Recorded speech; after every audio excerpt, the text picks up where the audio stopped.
तेच ठेवण्याचा प्रयत्न. आता याच्यानंतर आपण ती चर्चा ओपन करू. मी वैशाली मॅडमला आणि खालूनही तुम्हाला सगळ्यांना दिसणार आहे.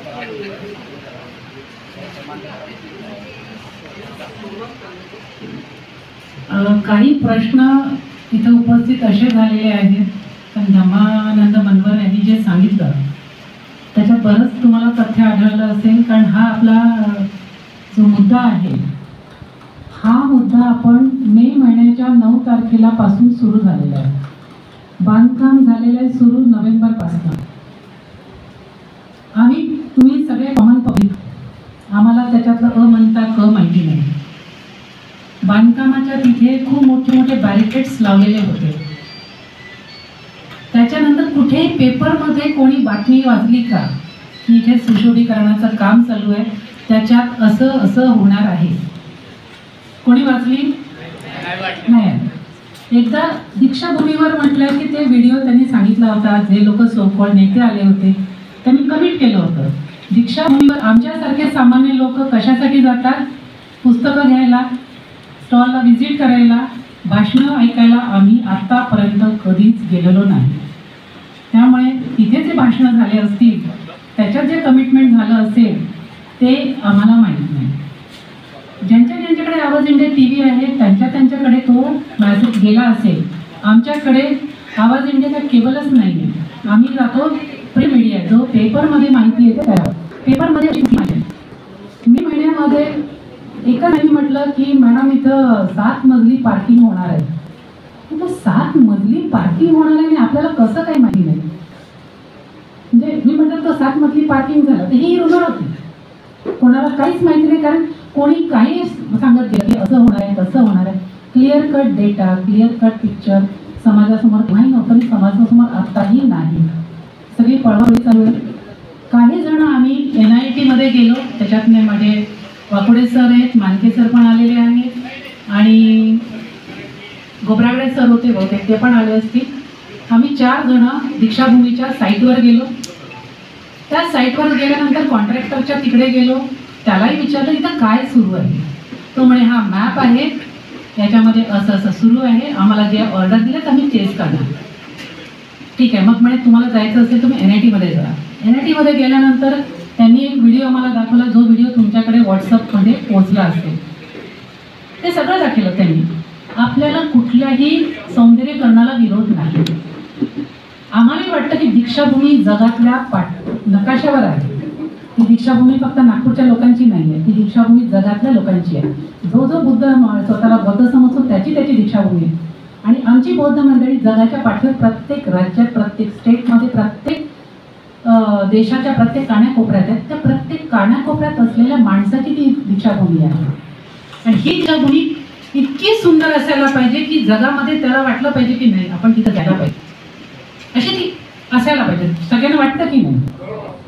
इतकी सुंदर, इतकी देखणी, इतकी सुंदर असायला पाहिजे की तिथं गेल्यानंतर एकतर शांती मिळायला पाहिजे. आणि आपल्याला तिथं जातो कशाला आपण? काही आपल्याला गंडे दोरे नवस फेडायला जातो?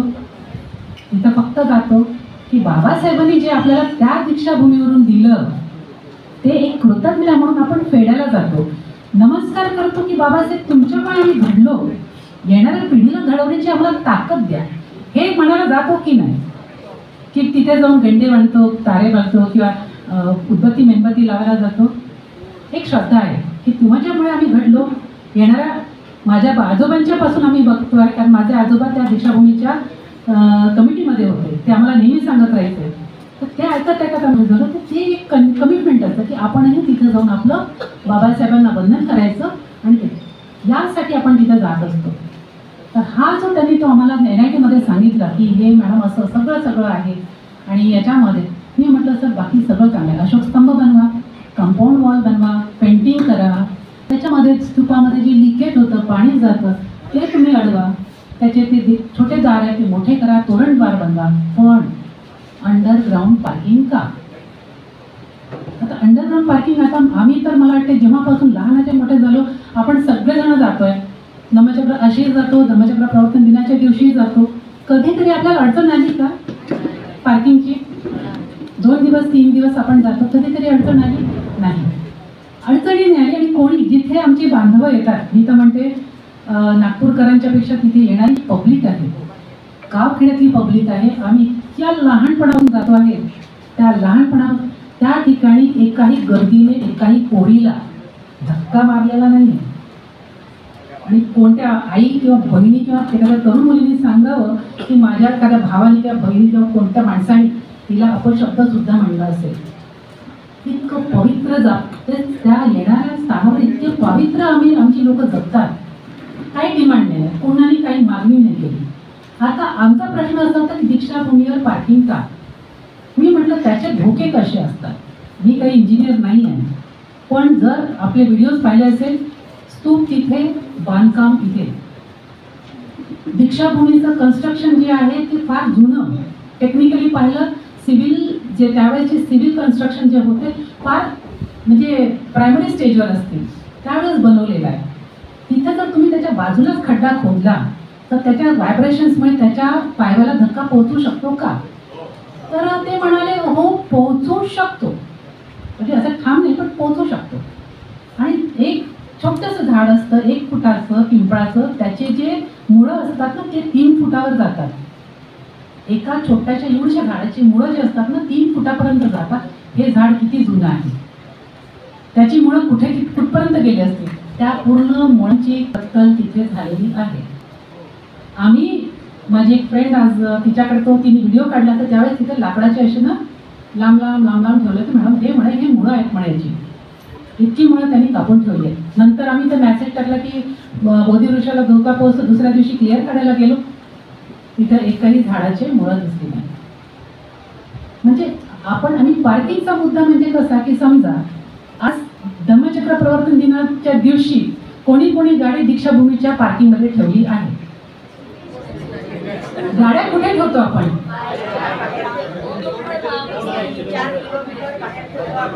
14 एप्रिलला जातो तेव्हा कुठे गाड्या ठेवतो. या दोन्ही दिवशी पार्किंगमध्ये आपल्या गाड्या नसतात. बाकीच्या दिवशी 8 वाजता दीक्षाभूमीचे दारं बंद होतात. 8 वाजता 8:30ला बंद केल्यानंतर तिथे गाड्या कुणाच्या राहतील गाड्या. मग गरज तुम्ही मागितली आम्ही मागितलं कोणीच मागितली नाही. मग तुम्ही पार्किंगची व्यवस्था का. फक्त आपला विरोध ह्याच गोष्टीला होता. आम्ही त्यांना 7 जूनला एक छोटासा मेसेज केला की समितीच्या प्रत्येक लोकांना एक मेसेज पाठवला. त्याच्यामध्ये आम्ही 15 जण 20 जण सकाळी 10 वाजता एकच मेसेज सगळ्या समितीच्या मेंबरला पाठवला की सर ह्या कन्स्ट्रक्शनच्या बाबत आम्हाला तुमच्याशी बोलायचं आहे, आम्हाला तुम्ही वेळ द्या. 7ला मेसेज गेला, 8ला रिप्लाय आला सरांना, 2 रिप्लाय आला. मृणालिनी दहिवडेला आला की प्लीज कॉल गवई साहेबांचा आणि प्लीज कॉल आला नरेश साखरेंचा. नरेश साखरेंना कदाचित ओळखत असाल, सम्यक थिएटरचे ते संयोजक आहेत. तर त्यांनी फोन केला गवई साहेबांना आणि त्यांना म्हटलं की सर असं आहे, आम्हाला तुमच्याशी या संदर्भात फक्त चर्चा करायची की हे का करताय. त्यांनी म्हटलं की तुम्ही लेखी निवेदन द्या. तुम्ही जा ऑफिसमध्ये लेखी निवेदन द्या. 8 जूनला लेखी निवेदन घेऊन आम्ही तिथं दिलं. मग ते म्हणाले की इथे समितीच्या ऑफिसला मिळालं, अध्यक्षांना मिळालं नाही, तुम्ही परत कॉलेजमध्ये अध्यक्ष असतात त्यांना द्या. त्यांना मग आम्ही परत वाकोडे सर आणि सोंडोले सरांनी त्या ऑफिसमध्ये नेऊन दिलं, लेखी निवेदन दिलं.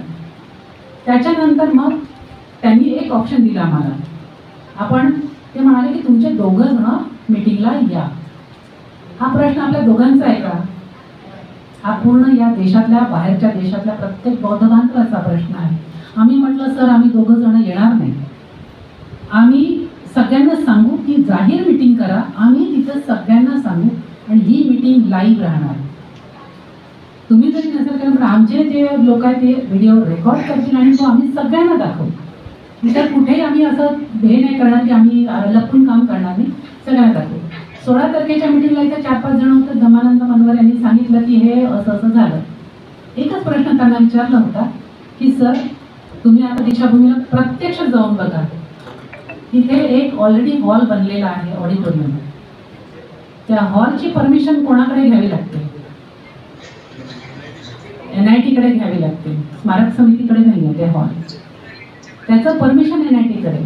त्याच्यानंतर तिच्या बाजूला यात्री निवास आहे. यात्री निवास मध्ये किती यात्री थांबले असतील कोणी सांगावं? बांधून ठेवलं, मेंटेनन्स 0. मग आम्ही विचारलं की त्यांना या अंडरग्राऊंड पार्किंगचं मेंटेनन्स कोण करणार? ते काय बोलले, आता बांधून मग आम्ही ठरवू. त्याचे कसंच होणार, हे मेंटेनन्स असंच जाणार. आणि एक अजून म्हटलंय की आम्ही दीक्षाभूमीच्या वरती जागा कमी पडते आपल्या लोकांना, आम्ही तुमची स्पेस वाढवली. दीक्षाभूमीचा 3.5 एकरच्या जवळपासचा पट्टा खोदून तिथे अंडरग्राऊंड पार्किंग होते आहे, त्याच्यामध्ये स्पेस वाढवली म्हणाले. म्हणजे यदा कदाचित जर पाऊस आला तर लोक तिथं शेल्टर घेतील. तोही व्हिडिओ असेल तर तोही व्हिडिओ आम्ही तुम्हाला दाखवतो. तिथं लोक शेल्टर घेतील. जस्ट इमॅजिन, दीक्षाभूमीवर किती एका वेळेस किती लोक येतात, लाखोचा मॉब असतो. कॅपॅसिटी या हॉलची 100 आहे. या हॉलमध्ये आता पाऊस आला तर आपण जेव्हा पाऊस येतो ना, आपण धावतो, शेल्टरसाठी धावतो, पटपट जिथे जागा मिळेल तिथं धावतो.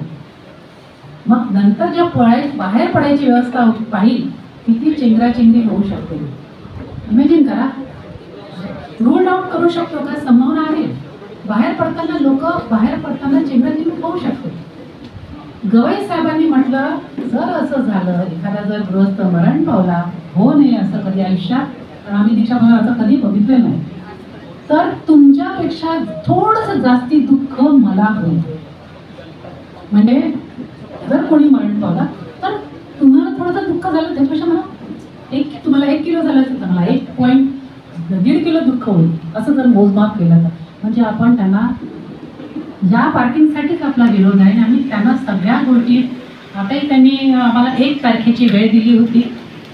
त्या दिवशी धर्मानंदांनी सांगितलं की दुसऱ्या दिवशी आपण बांधकाम बंद केलं. लोक एक आक्रोश असतोच की हा दीक्षाभूमी एवढी पावन दीक्षाभूमी, त्याच्यात हे नको व्हायला पाहिजे. त्यांनी म्हणायला पाहिजे होतं की जोपर्यंत 1 तारखेची मीटिंग होत नाही तोपर्यंत आपण काम चर्चा करू, नंतर त्याच्यातनं काही निष्पन्न झालं तर मग आपण बघू. आमच्या आया बहिणी गेल्या तिथे, त्यांनी काम बंद पाडलं. 3rd डेला तिथे पूर्ण पोलिसांच्या 3 गाड्या आल्या. पोलीस म्हणाले तुम्ही याच्यात अडचण करू नका. आम्ही म्हटलं पोलीस दादा, आम्हाला तुमच्याशी काही एक प्रॉब्लेम नाही ना, आम्हाला ते सरकारी काम थांबवण्याचा प्रॉब्लेम आहे. सरकारी लोक सरकारी काम करतील, आम्हाला थांबवायचं काही. आमची फक्त मॅनेजमेंटची जी समिती आहे त्यांच्याशी आम्हाला बोलायचं आहे. त्यांची 1 तारीख तुम्ही आम्हाला मिळवून द्या. तर त्यांनी 2 जणांना बोलवलं. विलास गजघाटे सर आले होते आणि प्रदीप आगलडे सर आले होते. ते तुम्हाला व्हिडिओ मिळाला असेल व्हॉट्सअपवर. त्यांनी कमिट केलं होतं की 1 तारखेला NITचे लोक, 1 तारखेला पूर्ण समितीचे लोक, पोलीस लोक, NMRDAचे लोक, हे सगळे तिथे उपस्थित राहणार. आणि परवाला त्यांनी कोणाला न सांगता प्रेस कॉन्फरन्स घेऊन टाकली. शब्द पटापटा बदलत गेले. आणि आता तुमच्यासमोर ते पाहिलं आहे की ते आता 1 तारीख पण त्यांनी डिझॉल्व्ह करून टाकली. प्रश्न असा आहे, आता काही प्रश्न त्याच्यानंतर ओपन फोरम होणार आहे. काही प्रश्न असे आहेत, बऱ्याच लोकांशी आम्ही भेटलो, बऱ्याच लोकांना निवेदन केले. जेव्हापासून ते तिथे बसतंय 16च्या नंतर 17 तारखेला लोकांची संख्या अजिबात नाही. कोणी तिथं येऊन बघत नाही की दीक्षाभूमीवर होत आहे काय. दीक्षाभूमीसाठी जो लोक तिथे यायला पाहिजे होता तो कोणी आला नाही. आले कोणी, ते कळकळाच्या तुमच्या बहिणी तिथे येत होत्या. दुसरा एक प्रश्न असा आहे की त्या दरम्यान हे काम नोव्हेंबरमध्ये चालू झालेलं आहे. नोव्हेंबर 23मध्ये. नोव्हेंबर 23 नंतर डिसेंबर, 14 एप्रिल, बुद्धपौर्णिमा, 3 मोठे सण झाले आपल्याकडे.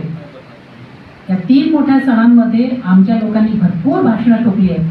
प्रत्येक विहारांमध्ये भाषणं झाले, प्रत्येक एरियामध्ये, प्रत्येक मोहल्ल्यामध्ये भाषणं झाली आहेत. पण कोणत्याही इंटेलेक्च्युअल क्लासनी जे भाषण देणाऱ्या लोकांनी, ज्याच्यावर या समाजाची दिशा देण्याची जबाबदारी असते, त्यांनी कधीतरी तुम्हाला हे याच्याबद्दल हिंट तरी दिली का की हे असं भयानक कांड तिथं चालू आहे. समाजाला दिशा कोण देणार? आमच्यासारखे अडाणी देणार नाही किंवा आम्ही त्या याच्यामध्ये पडत नाही. नोव्हेंबरमध्ये काम सुरू झालं. एका सरांनी असं सांगितलं की 1 नोव्हेंबरपासून काम झालंय, मला माहिती होतं. जर ते म्हणाले हे काम आता तुम्ही थांबवू शकत नाही कारण हे खूप मोठ्या लेवलवर गेलं आहे, कदाचित ते जर नोव्हेंबरमध्ये तुम्ही सांगितलं तर म्हणजे आम्ही सांगितलं असतं तर ते थांबवता आलं असतं. आणि बाबा आम्ही कोणाला NIT आमच्या कोणी ओळखीचे नाही, आमचे ना, पण जे लोक इथे आहेत, जे अधिकारी आहेत, जे IAS ऑफिसर्स आहेत, जे मोठे मोठे इंटेलेक्च्युअल क्लास आहे या समाजाचा, त्यांना कदाचित माहिती असेल. एकाला माहिती आहे म्हणजे बऱ्याच लोकांना माहिती असेल. मग त्यांनी हा प्रश्न का नाही उचलला? का नाही समाजातल्या लोकांना सांगितलं की बाबा रे, तुमची दीक्षाभूमी, आमची दीक्षाभूमी धोक्यात आहे?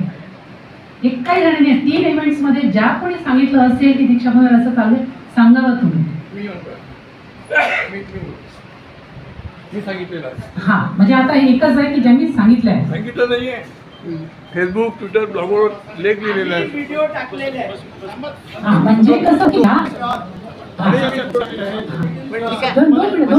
17 तारखेनंतर आपण तिथे बसलो, आपल्याला कुठलंच आंदोलन, आमची भूमिका पहिल्यापासून स्पष्ट होती, आपल्याला कुठलंच आंदोलन करायचं नाही आहे. आम्ही बऱ्याच लोक म्हटलं की तिथं पेंडॉल टाका, बसा तुम्ही तिथं आणि समिती बनवा. मी म्हटलं आम्ही समितीच्या सुद्धा विरोधात आहोत.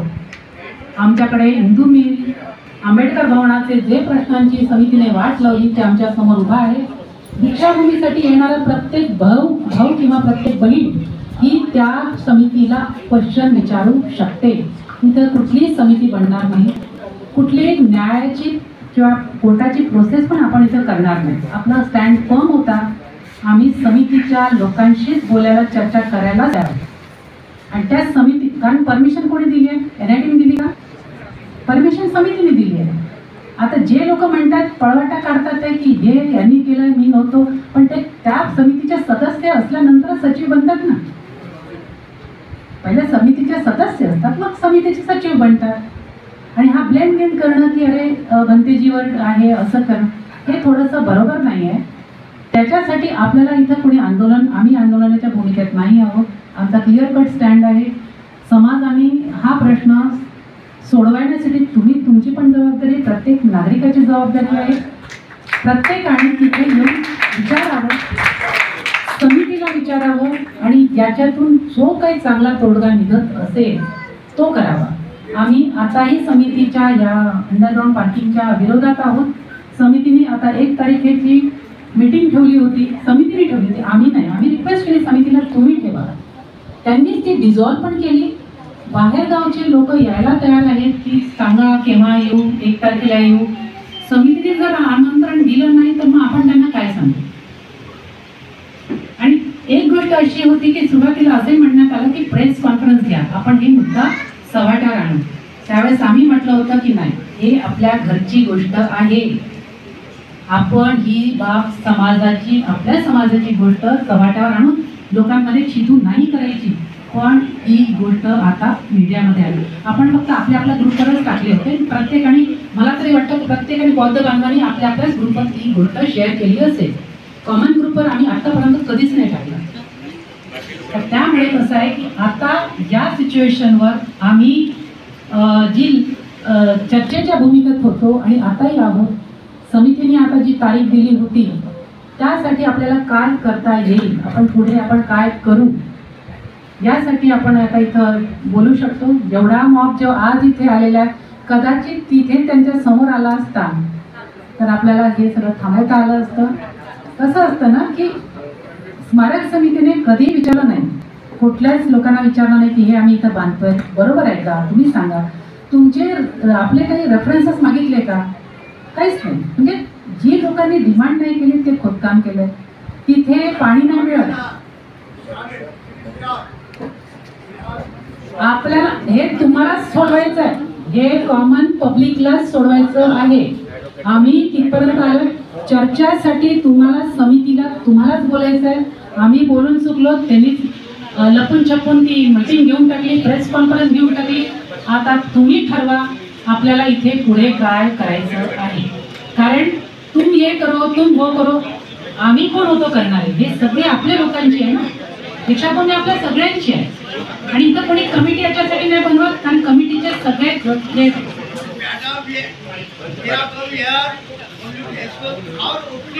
आम्ही आपलं ओपिनियन तुम्हाला सांगितलं, ऐका. कृपया मराठीत बोला.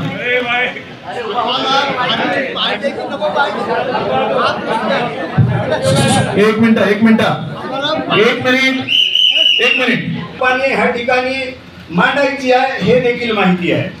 हे सर्वांना म्हणजे जास्तीत जास्त लोकांना ह्या ठिकाणी संधी मिळणार आहे की दीक्षाभूमीवर जे काही बांधकाम होत आहे, अनैसर्गिक बांधकाम ज्याला म्हणतो मी, अंडरग्राऊंड पार्किंगचं, ही अंडरग्राऊंड पार्किंग या 50 वर्षामध्ये गरज पडली नव्हती.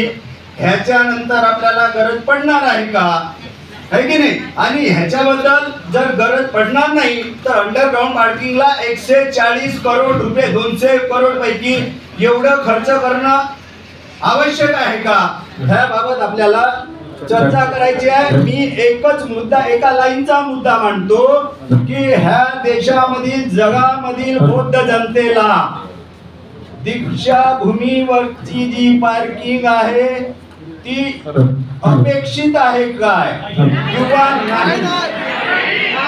बस ह्या एकाच मुद्द्यावरती आपल्याला चर्चा करायची आहे बंधूंनो.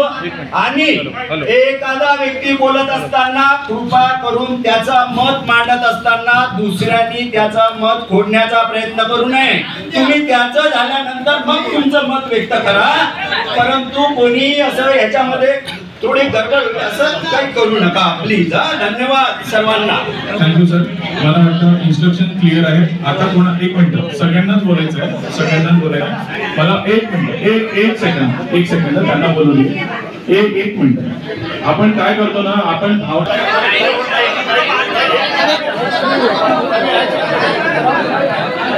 मी भक्तजींना 1 मिनिट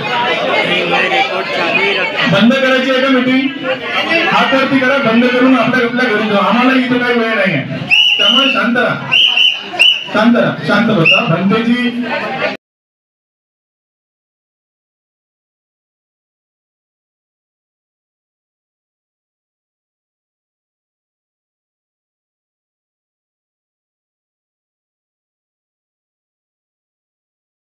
आपण एवढ्या मोठ्या संख्येने इथे या प्रश्नासाठी उपस्थित झाला आहे त्याबद्दल मी आपल्या सर्वांना आपल्या सर्वांचा अभिवादन करतो.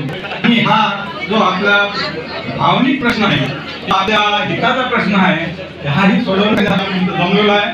तरी कोणीही गडबड न करता एकमेकाचं ऐकून घ्या, आपले मतं मांडा आणि त्याच्यावर जो काही विचार होईल तो आपण पुढे त्या विचारानं पुढे जाऊया.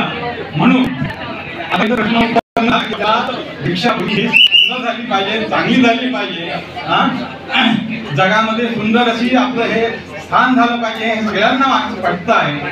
परंतु ज्या आवश्यक गोष्टी नाही, ज्या गोष्टीमुळे आपल्या वास्तूला धोका निर्माण होऊ शकते, आपल्या बौद्धिक विचाराला धोका निर्माण होऊ शकते, कारण त्याचे चिन्ह आता दिसलेले आहे. याच्यावरून आपण पाहिलं चिन्ह दिसलंय. म्हणून आपल्याला अंडरग्राऊंड पार्किंग सहित ते सौंदर्यीकरण पाहिजे. ही अंडरग्राऊंड पार्किंग नको, बाकी त्याचे पैसे आहेत, त्यांनी बराच खर्च होत आहे 200 पैकी.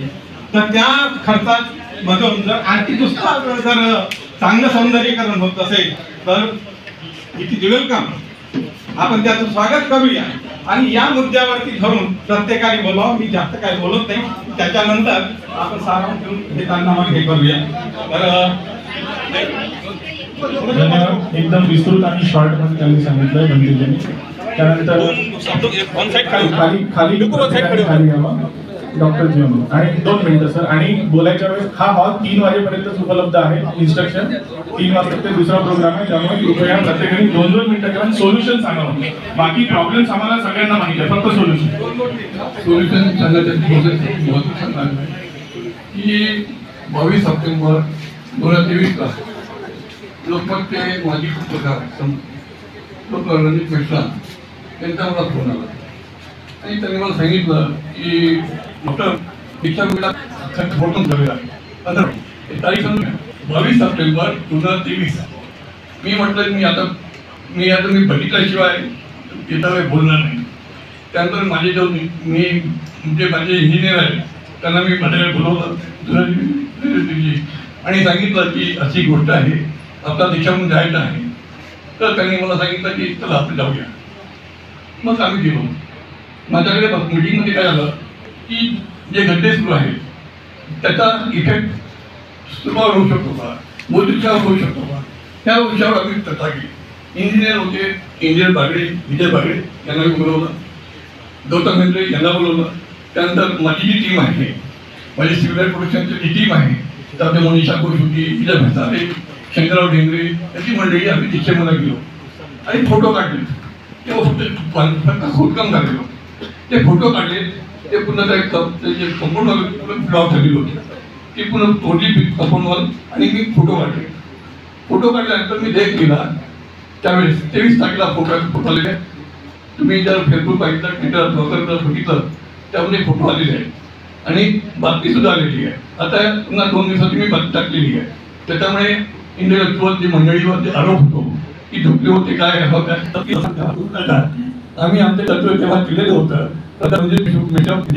केलं होतं, मी केलं होतो, आमचे जे इंजिनियर होते ते केले. आम्ही बातमी टाकली, फेसबुकला ट्विटरला आलेली, ब्लॉगला आलेली आहे. त्याच्यामुळे आमच्या कोणत्याही आपण आपली जे इंटलेक्च्युअल मंडळी आहेत त्याचा आरोप करू नका. आपल्याला मिळून काम करायचं आहे. ते अंडरग्राऊंड बांधकाम होऊ कामा नये एवढंच बोलतो, थांबतो. मी सर्वांसमोर क्षमा मागतो, कारण की आमचा काही तुम्हाला दुखवण्याचा उद्देश नव्हता. फक्त असं होतं की हे जर आधी झालं असतं सुरुवात, तर आता आपल्याला ज्या स्टेजवरती आहे ते अगोदर थांबवत आलं, एवढाच त्याचा उद्देश होता. कोणाला ज्यांना कोणाला 2 मिनिटात आपली भूमिका ठेवायची आहे, कृपया आपल्याला ठेवायचं ठेवतो. यांचं झालं की आपल्याला सगळ्या त्यांना घेऊन देतो, त्यांना तिथेच देतो सर, तिथेच बसा, तुमच्याकडे देतो. फक्त सोल्युशन वरती बोलू, कारण की जर प्रॉब्लेम वरती बोललं तर आपल्याला 3 वाजता हॉल खाली करायचं. मध्यम मार्ग काय होऊ शकतो, बुद्ध आपल्याला सांगतो मध्यम मार्ग.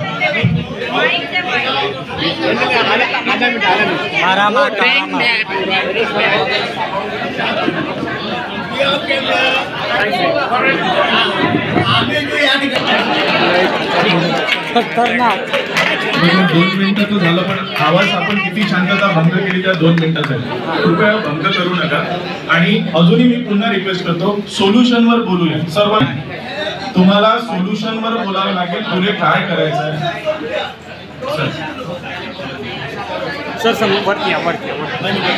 बोलतो 13 तारखेला भीमराव आंबेडकर साहेबांचा मला मुंबईवरून कॉल आला. ते व्हिडिओ होता, व्हायरल झाला होता, मेट्रो वगैरे. मग आम्ही 13 तारखेला बोधी वृक्षाखाली भारतीय बौद्ध महासभेच्या वतीने बैठक घेतली आणि लगातार 13, 14, 15ला निवेदन दिलं स्मारक समितीला. 16ला त्यांनी बोलावलं. मग सर्व लोक ते पहिल्यापासूनही होते, नंतरही होते. दीक्षाभूमीची जागा 1956 पासून इतके वर्ष झाले, ते कमी पडत नसेल का? 1956 तर आजपर्यंत ICR ची जागा आपण मिळवू शकलो नाही. आणि आता इथे अंडरग्राऊंड बांधकाम करतो म्हणतात, हे किती टिकाऊ असेल, याची किती वर्ष टिकेल? आया कोणी शपथपत्र लिहून देऊ शकते का की 100 वर्षानंतर पुन्हा खोदावं लागेल? देऊ शकते? लिहून द्या शपथपत्र. सोल्युशन हे काही साधी गोष्ट नाही. तुम्ही बघितले साहेब, त्यांचे व्हिडिओ बघितले, आज काय म्हणतात, उद्या काय म्हणतात. हे पूर्ण समितीवाले 8 इकडे आणि 3 इकडे आहे. हे स्वतःच ते समिती सांभाळू शकत नाही. आजपर्यंत तुम्ही लोकांनी त्या दीक्षाभूमीवर अनेक प्रकारचे तुम्ही तिथे पाहिले वाटते. काय काही लोकांच्या विरुद्ध आहे का, मनुवाद्याला बसवता, हे करता, ते करता, हे सर्व आहे. आता सोल्युशन काढायला पाहिजे, बरोबर आहे. आता सोल्युशन काढायला पाहिजे. हे सोल्युशन काढण्यासाठी हे बरोबर बोलतात की इतक्या दिवसात आपण एवढे जमलोच नाही तिथे. त्या दिवशी 200 लोक होतो आपण, जेव्हा गवईने ते पत्र परिषद घेतली. परंतु हे 200 लोकांना चाललं नाही, 5 लाख लोक राहतो आपण बोलतीस तिथे. तर तुम्हाला पटत असेल. आता दुसरी गोष्ट सांगतो, आता पार्किंगच्या समर्थनात टीम तयार झालेली आहे. पार्किंगच्या समर्थनात म्हणजे तुम्ही आम्ही जे पार्किंगचा विरोध करतो, अंडरग्राऊंड काहीच नको तिथे, त्याच्या व्यतिरिक्त करा ना. मोठी घाई आली 200 करोड खर्च करायची, फटफट फटफट फटफट अंडरग्राउंड पार्किंग ऑडिटोरियम, म्हणजे 200 करोड. अरे विचारपूर्वक खर्च करा. ते बुद्धभूमी आहे, ते दीक्षाभूमी आहे, बुद्धाचं स्थान आहे. मोठी घाई सरकार करून भेटल्याबरोबर की 200 कोटी खर्च करू. ते पहिला काम करून राहिले अंडरग्राउंड. त्याचा सर्वांना विरोध आहे. याची साहेब तुम्ही हे काय म्हणता की आंदोलन नाही तर का कोर्टात जाणार आहात का तुम्ही? काहीतरी करावंच लागेल. अधिकार छीनने से मिलते हैं, मांगने से नहीं. हम लोग आज बहुत से लोग अपने अधिकार मांगने के लिए आंदोलन ही करते रहते हैं. ये देखते आए हम लोग. अगर ये समझेंगे नहीं और सुधरेंगे नहीं तो हमको ये रास्ता अपनाना पड़ेगा. जय हिंद. धन्यवाद. नाही, नारे लावू नका. नारे इतकीच लावायचे आहे ना तर त्या स्मारक समिती समोर जाऊन लावा. ज्यांना नारे लावायचे इथे नारेबाजी नाही पाहिजे. इतकी जी एनर्जी आहे ना ती वाचून ठेवा आणि तिकडे एनर्जी वेस्ट करा. नारे बिलकुल नाही पाहिजे इथे. सर्व बंधू बांधवाला माझं सप्रेम जय भीम. मी इंद्राजी फुसे. परंतु डॉक्टर बाबासाहेब आंबेडकरांच्या आज आपल्याला त्या ठिकाणी दीक्षाभूमी होऊन 70 वर्ष पूर्ण झालेली आहेत. परंतु देखील त्या ठिकाणी जे हजारो करोडोनी आपले दीक्षाभूमीवर जे लोक येतात त्यांच्याकरता ती जागा अपुरी पडते. सर्वात पहिले प्रश्न मी हा मांडला त्या ठिकाणी की या दीक्षाभूमीवर कुठल्याही प्रकारचं बांधकाम झालं पाहिजे नाही आणि त्याला आमचा विरोध आहे. यानंतरही झालं पाहिजे नाही, आताही झालं पाहिजे नाही. जे काही बांधकाम झालं असेल त्याला आमचा पूर्ण विरोध आहे. कारण काल काही आणखी आमच्या इकडचे लोकांची काही बैठक झाली त्याच्यामध्ये त्या स्ट्रक्चर बद्दल त्यांनी काही शाश्वती दिली आहे. परंतु ते स्ट्रक्चरच आम्हाला मान्य नाही आहे आणि कुठल्या प्रकारची पार्किंगची आवश्यकता नसताना त्या ठिकाणी पार्किंग त्यांनी चालू केलेलं आहे ते काम. आणि परमपूज्य डॉक्टर बाबासाहेब आंबेडकरांची ज्या ठिकाणी पाय पडले ती आम्हाला माती, त्या मातीला त्या ठिकाणी उखडून ते दुसऱ्या ठिकाणी शिफ्ट करत आहेत. ज्या ठिकाणी आमचे हजारो करोड लोक त्या ठिकाणी येतात आणि त्या मातीला नतमस्तक होतात, ती मातीच त्या ठिकाणी राहणार नाही. तर त्या ठिकाणी काय इटा मातीला, इटा सिमेंटला ते पाय पडणार आहेत, इटा माती आपल्या कपाळाला लावणार आहेत. आणि म्हणून आमच्या सर्व बौद्ध जनतेची ही अपेक्षा आहे की ते आता जे काम झालंय ते सर्व बंद करावं आणि पूर्ववत आमची जमीन होती दीक्षाभूमीची त्याप्रमाणे पूर्ववत दीक्षाभूमी तयार करावी. दुसरी गोष्ट अशी की जर त्यांना पाहिजे असेल तर बाजूच्या ज्या काही जमिनी आपण मागितलेल्या बऱ्याच दिवसापासून बाजूला कॉटनची जी रिसर्च सेंटरची जागा आहे ती मागावी. या ठिकाणी पुढच्या भागाला माता कथरीची जागा आहे ती जागा न मागता त्या ठिकाणी तिथे सर्व बांधकाम केलंय आणि सत्यानाश केलेला आहे त्या दीक्षाभूमीचा. आणि म्हणून या ठिकाणी जर आपल्याला सुदूर असेल या बौद्ध जनतेला, नागपूरच्या जनतेला, तर आपण ते जे बांधकाम त्या ठिकाणी होते त्याला आपण हाणून काढलं पाहिजे. त्या ठिकाणी ठोस आपण सर्वांनी निर्णय घेतला पाहिजे. बगरपणा असेल तो बोलतो नाही. एक चांगला ठोस निर्णय घ्या आणि शांततेने काय त्याच्यावर आपल्याला तोडगा निघतो काय तो पहा. दुसरी बाजू त्या ठिकाणी आम्हाला सांगण्यात 2 मिनिटं घेतो. दुसरी बाजू आम्हाला त्या ठिकाणी सांगण्यात आली जर आपण अशा पद्धतीचं ऑब्जेक्शन घेतलं, गोंधळ केला, मोर्चे काढले तर कोणी कोर्टात चाललं जाईल आणि कोर्टात गेल्यामुळे त्या ठिकाणी ते जे आता जे खोदकाम केलेलं आहे ते वर्षानुवर्ष तसंच पडलं राहील आणि त्या ठिकाणी कुठल्याही प्रकारचं बांधकाम होणार नाही याचाही धोका आपल्याला लक्षात घ्यावा लागेल. काही तज्ञ लोकांनी आपली याचीही जाणीव आपल्याला दिलेली आहे. तर यावर निर्णय झाला पाहिजे. जर समजा हे बांधकाम 1 वर्ष 2 वर्ष 10 वर्ष असं पडून राहील तर आपल्या दीक्षाभूमीवर त्या ठिकाणी जंगल उगवेल आणि ते काही होणार नाही. तर या ठिकाणी जर ठोस उपाय जर देत असतील आपल्याला स्मारक समितीवाले, NIT वाले किंवा जे बाकीचे काही जे यंत्रणा सरकार किंवा त्याला डिमॉलिश करून पूर्ण आम्हाला जर बरोबर ग्राउंड करून देत असतील तर आपण करून घ्यायचं. आणि अन्यथा जर होत नसेल, याच्यात काही अडचण असेल तर जे आता बांधकाम होतं त्याला आपण सर्वांनी समर्थन करायचं. याच्यापैकी आपल्याला निर्णय या ठिकाणी जे तज्ञ लोक घेतील आपण शांततेने कुठल्या प्रकारचे आपण गोंधळ करू नका ही माझी विनंती. मी भीमरावजी भोसे, भारतीय बौद्ध महासभेचा विदर्भ अध्यक्ष या नात्याने या ठिकाणी 2 शब्द ठेवले. याबद्दल काही आपल्याला वाईट वाटलं असेल तर मला क्षमा करा. जय भीम. महत्त्वाचा मुद्दा त्यांनी उपस्थित केला तो खरोखर सिरियस आहे. त्यांनी जो कोर्टाचा जो रेफरन्स दिलेला आहे तो थोडासा सिरियस आहे. हा मुद्दा आला चर्चेला बरं झालं. याच्यावरही थोडंसं लक्ष द्यावं आणि सोल्युशन करताना हे पण सरांनी जे म्हटलं तो पण मुद्दा कन्सिडर करा.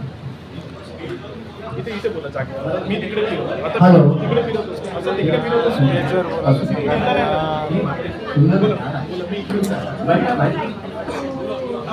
सर, मी यशवंत निकोसे, सामाजिक कार्यकर्ता. आणि सर्वांना नमोबुद्धा, जय भीम. मित्रांनो, जगातली मानलेली दीक्षाभूमी ही पवित्र दीक्षाभूमी आहे आणि याची गरिमा तुमच्या मागं पण आहे तिकडे वाना साईडला, आणि याची जे स्टेटस आहे, याची जी सोच आहे, हा फार गंभीर विषय आहे.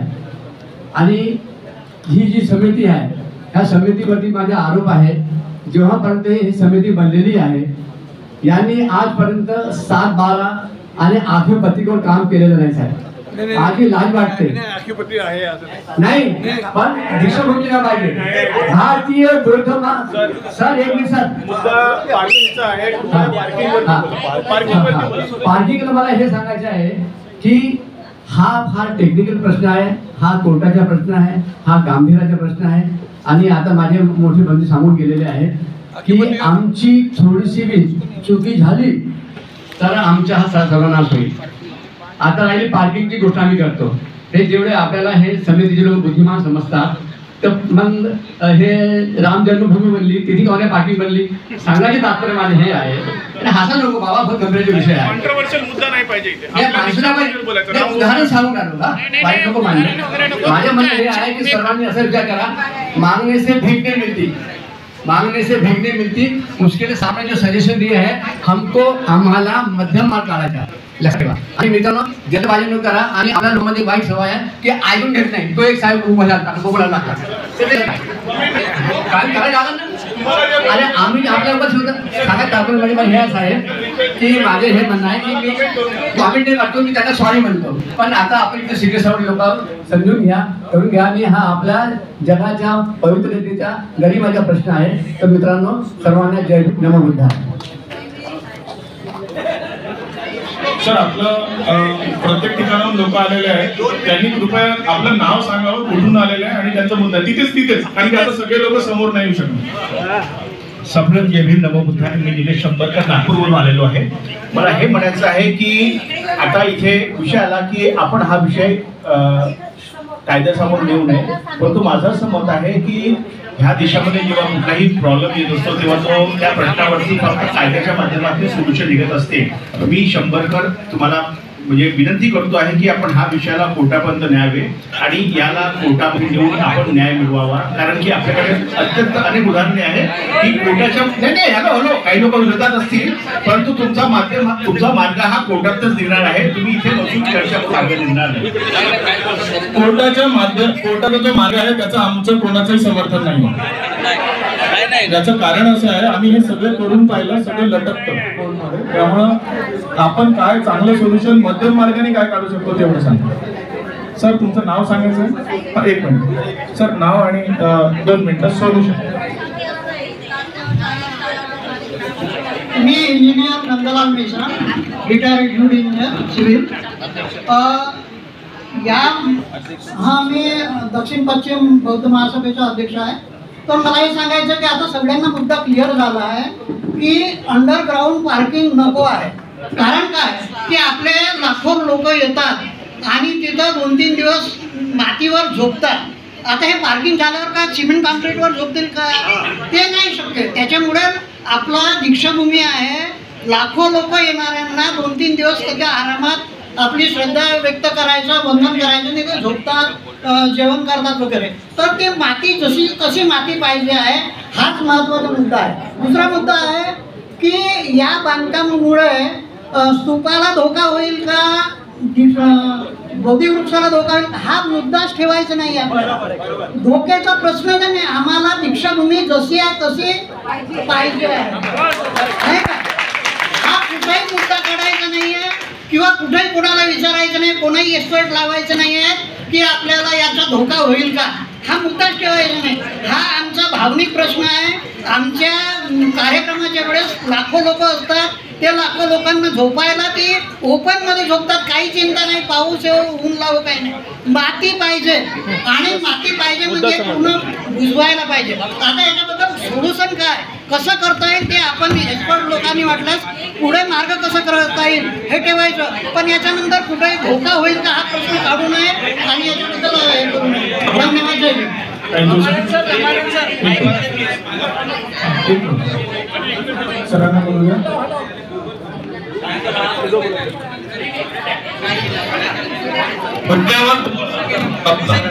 सर्वांना जैविक एक महत्वाच्या विषयासाठी या ठिकाणी मीटिंग आयोजित केलेली आहे की दीक्षाभूमीवर अंडरग्राऊंड पार्किंग नको. ही गोष्ट सर्वांनी सांगितली आणि सर्वांना मंजूर आहे की दीक्षाभूमीवर अंडरग्राऊंड पार्किंग नको. मी एक विशेष गोष्ट तुम्हाला सांगतो की या स्मारक समितीच्या वतीने या दीक्षाभूमीवर जी स्मारक समिती ज्या उद्देशाने त्या ठिकाणी निर्माण झाली तो उद्देश अजूनपर्यंत पूर्ण झालेला नाही. धम्मप्रचाराचं एकही काम केलेलं नाही आणि उलट तुम्हाला या सांगतो या अंडरग्राऊंड पार्किंगच्या निमित्ताने ही पार्किंग संपूर्ण वर्षभर त्या कॉलेजच्या कामात येईल. हा छुपा अजेंडा त्यांनी या दीक्षाभूमीच्या पार्किंगच्या माध्यमातून काढलेला आहे आणि हा बौद्ध जनतेची ही भावना दुखवलेला विषय आहे जो स्मारक समितीने घेतला. हे पार्किंग करताना जनतेचा विचार करायला पाहिजे होता, त्यांचं ओपिनियन घ्यायला पाहिजे होतं की एवढं मोठं काम करताना आम्ही तुमच्या भावना काय दुखवतील, तुम्हाला काय त्रास होईल त्याचं ओपिनियन न घेता स्मारक समितीने स्वतःचा निर्णय घेऊन एवढी मोठी पार्किंग या ठिकाणी निर्माण केली. हा जर गुन्हा होत असेल तर स्मारक समितीच्या या लोकांवर गुन्हे दाखल झाले पाहिजे. सर्वचे सर्व समिती जेलात गेली पाहिजे, कारण यांनी बौद्ध जनतेच्या भावनेशी खेळले आहे. एवढंच मला बोलायचं आहे. आणि या पार्किंग बद्दल एक मिनिटामध्ये मी माझं संपवतो की एवढी मोठी पार्किंग या ठिकाणी झाली, तिथे हिरवगार वृक्ष पाहिजे होते, तिथे वृक्ष पाहिजे होते, फुले झाडं पाहिजे होती. धन्यवाद. जय भीम. मी विजय मेश्राम, भारतीय बौद्ध महासभेचा सरचिटणीस आहे. जय भीम. धन्यवाद सर. महिलांना कृपया चान्स द्या, कारण की कोणीच महिला बोललेले नाही. सगळ्यांना जय भीम. मी कोमल मुंबईतून मी असिस्टंट प्रोफेसर आहे इंजिनिअरिंग डिपार्टमेंट. मला असं वाटते सगळ्यांनाच माहिती आहे की म्हणजे एक्झॅक्टली प्रॉब्लेम काय आहे. सगळे आपण 90% लोक अंडरग्राऊंडसाठी अपोज करत आहोत. ठीक आहे. मला काय वाटते आपण इथे जे 200 लोक आहोत, 200 लोक आणि बघा नाही तुम्ही यंगस्टर दिसते का तुम्हाला? ठीक आहे. किती खूप जास्त आहे पण कमी आहे.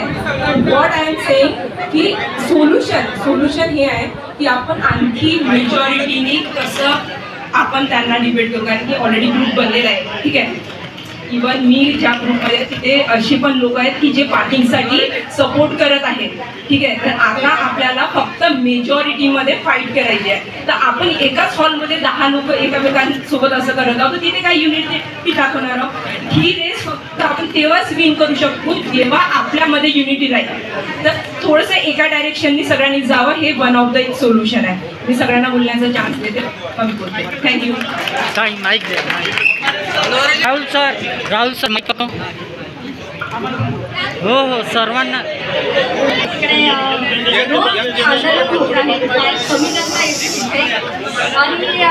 आंदोलन करताना पहा रोज तिथे काही महिला लोक काम थांबवतात, एखाद तास काम थांबवतात, पण काय करतात फोर्स बोलवतात तिथे पोलिसची आणि रोज फास्टली काम करतात. दुपारी काम नाही करत तिकडे आम्ही पण काय करतात ट्रॅफिक खूप 10-15 गाड्या येतात त्यांच्या आणि खूप फास्टली काम करतात. तर त्याच्यामुळे कसं जर आपल्याला होत नाही, आपली हे मॉब जमत नाही, तर आपल्याला एखादा असा नेता, कुठलाही नेता, प्रत्येकाच्या याच्यातला एखादा नेता निवडावा आणि आपली मॉब घेऊन तिथे असं वाटते की आंदोलन ते बंद करावं असं मला वाटतं. आघाडी मतदान अध्यक्ष आपण सर्वांना जय भीम. आपण जर 1980 पासून भांडे आनंद औसल्या यांना जिथून जे हकारलं होतं त्यावेळेस जर असा आवाज उचलला असता आज गाणार गवई वगैरे ह्या लोकांची एवढी ताकद नसती आणि काय अंडरग्राऊंड पार्किंग केलं असतं. पण आपण सर्व झोपून राहिलो आजपर्यंत. आणि कधी यांना प्रश्न नाही विचारले आणि सोल्युशन एकच आहे, या समितीला बरखास्त करा. समिती बरखास्त केल्याशिवाय हे पार्किंग थांबणार नाही आहे. वय मुद्दा आपला आहे, समिती बरखास्त करा. गवई गाणारला जुटे मारा, चपला मारा. शांत रहा. मैं पेशे से चित्रकार हूँ, Lord foundation of fine arts का CMD हूँ, और उस नाते मैं आप लोगों को एक सजेशन देना चाहूँगा. जो समस्या है अंडरग्राउंड पार्किंग को लेकर के, उस पर समस्या का समाधान ये है कि फिलहाल उसको सस्पेंड किया. आज जो बांधकाम चल रहा है उसको बंद किया. मीनवाइल उस पर क्या वहां पर दूसरी कोई चीज बन सकती है? बिल्कुल बनाई जा सकती है. बड़े बड़े दुनिया के आर्किटेक्ट लोग बैठ करके हैं, उनसे सलाह मशवरा करके एक ओपन थिएटर बन सकता है. शांत रहा, 2 मिनट शांत रहा. एक ओपन स्टेडियम बन सकता है. लेकिन उस पर आप और हम निर्णय नहीं करेंगे. उसके एक्सपर्टाइज जो लोग हैं उनको बिठा करके उनके माध्यम से उसका सोल्यूशन निकालेंगे. धन्यवाद. Hello, me Abhijit Sontakke from Nagpur. मला एकच वाटतं की याचं एकच सोल्युशन आहे, आंदोलनाशिवाय पर्याय नाही आहे. बस आंदोलनाशिवाय काही पर्याय नाही आहे, त्याच्यासाठी रेडी आहात. आंदोलन जे म्हणतात, किती लोक आंदोलनात होते आणि बाकी? त्यामुळे सोल्युशन काढा, व्यवस्थित चर्चेने मार्ग निघतो. आणि ती चर्चा कशी करता? एक मिनिट. ज्याचे त्याचा अध्यक्ष कोण राहील, त्याला लीड कोण करेल, ते झाल्यानंतर बार्गनिंग कोण करेल? मी ओपनली याच्यासाठी बोलतो कारण की आम्ही पाहतोय उघड्यापणे म्हणून. त्यामुळं आम्ही असं ठरवलं की या सभेत सगळेजण आपण इथं खाली बसणार चेअरवरती, आणि आपले जे प्रेरणास्थान आहे बाबासाहेब ते त्या चेअरवरती राहतील. तर कृपया त्यांच्या बाजूला तर ज्यांची हिंमत आहे बसायची त्यांनी बसावं, की उभं राहायचं त्यांनी उभं राहावं. मी रिक्वेस्ट करतो की प्रत्येकाने खाली आणि सन्मानपूर्वक बोलावं. आम्ही जे रूल्स ठेवलेले आहेत ते फॉलो करावे आणि 2 मिनिटात कृपया बोलावं. इंटरनेटवर माझं नाव जर चेक केलं तर तुम्हाला पूर्ण महाराष्ट्रात भारतामध्ये माहिती पडेल की कोपरागडीत काय आहे. मी माझा परिचय देत नाही, आणि दिलं तरी माझा परिचय संपत नाही. अर्धा तास माझा परिचयाला लागते.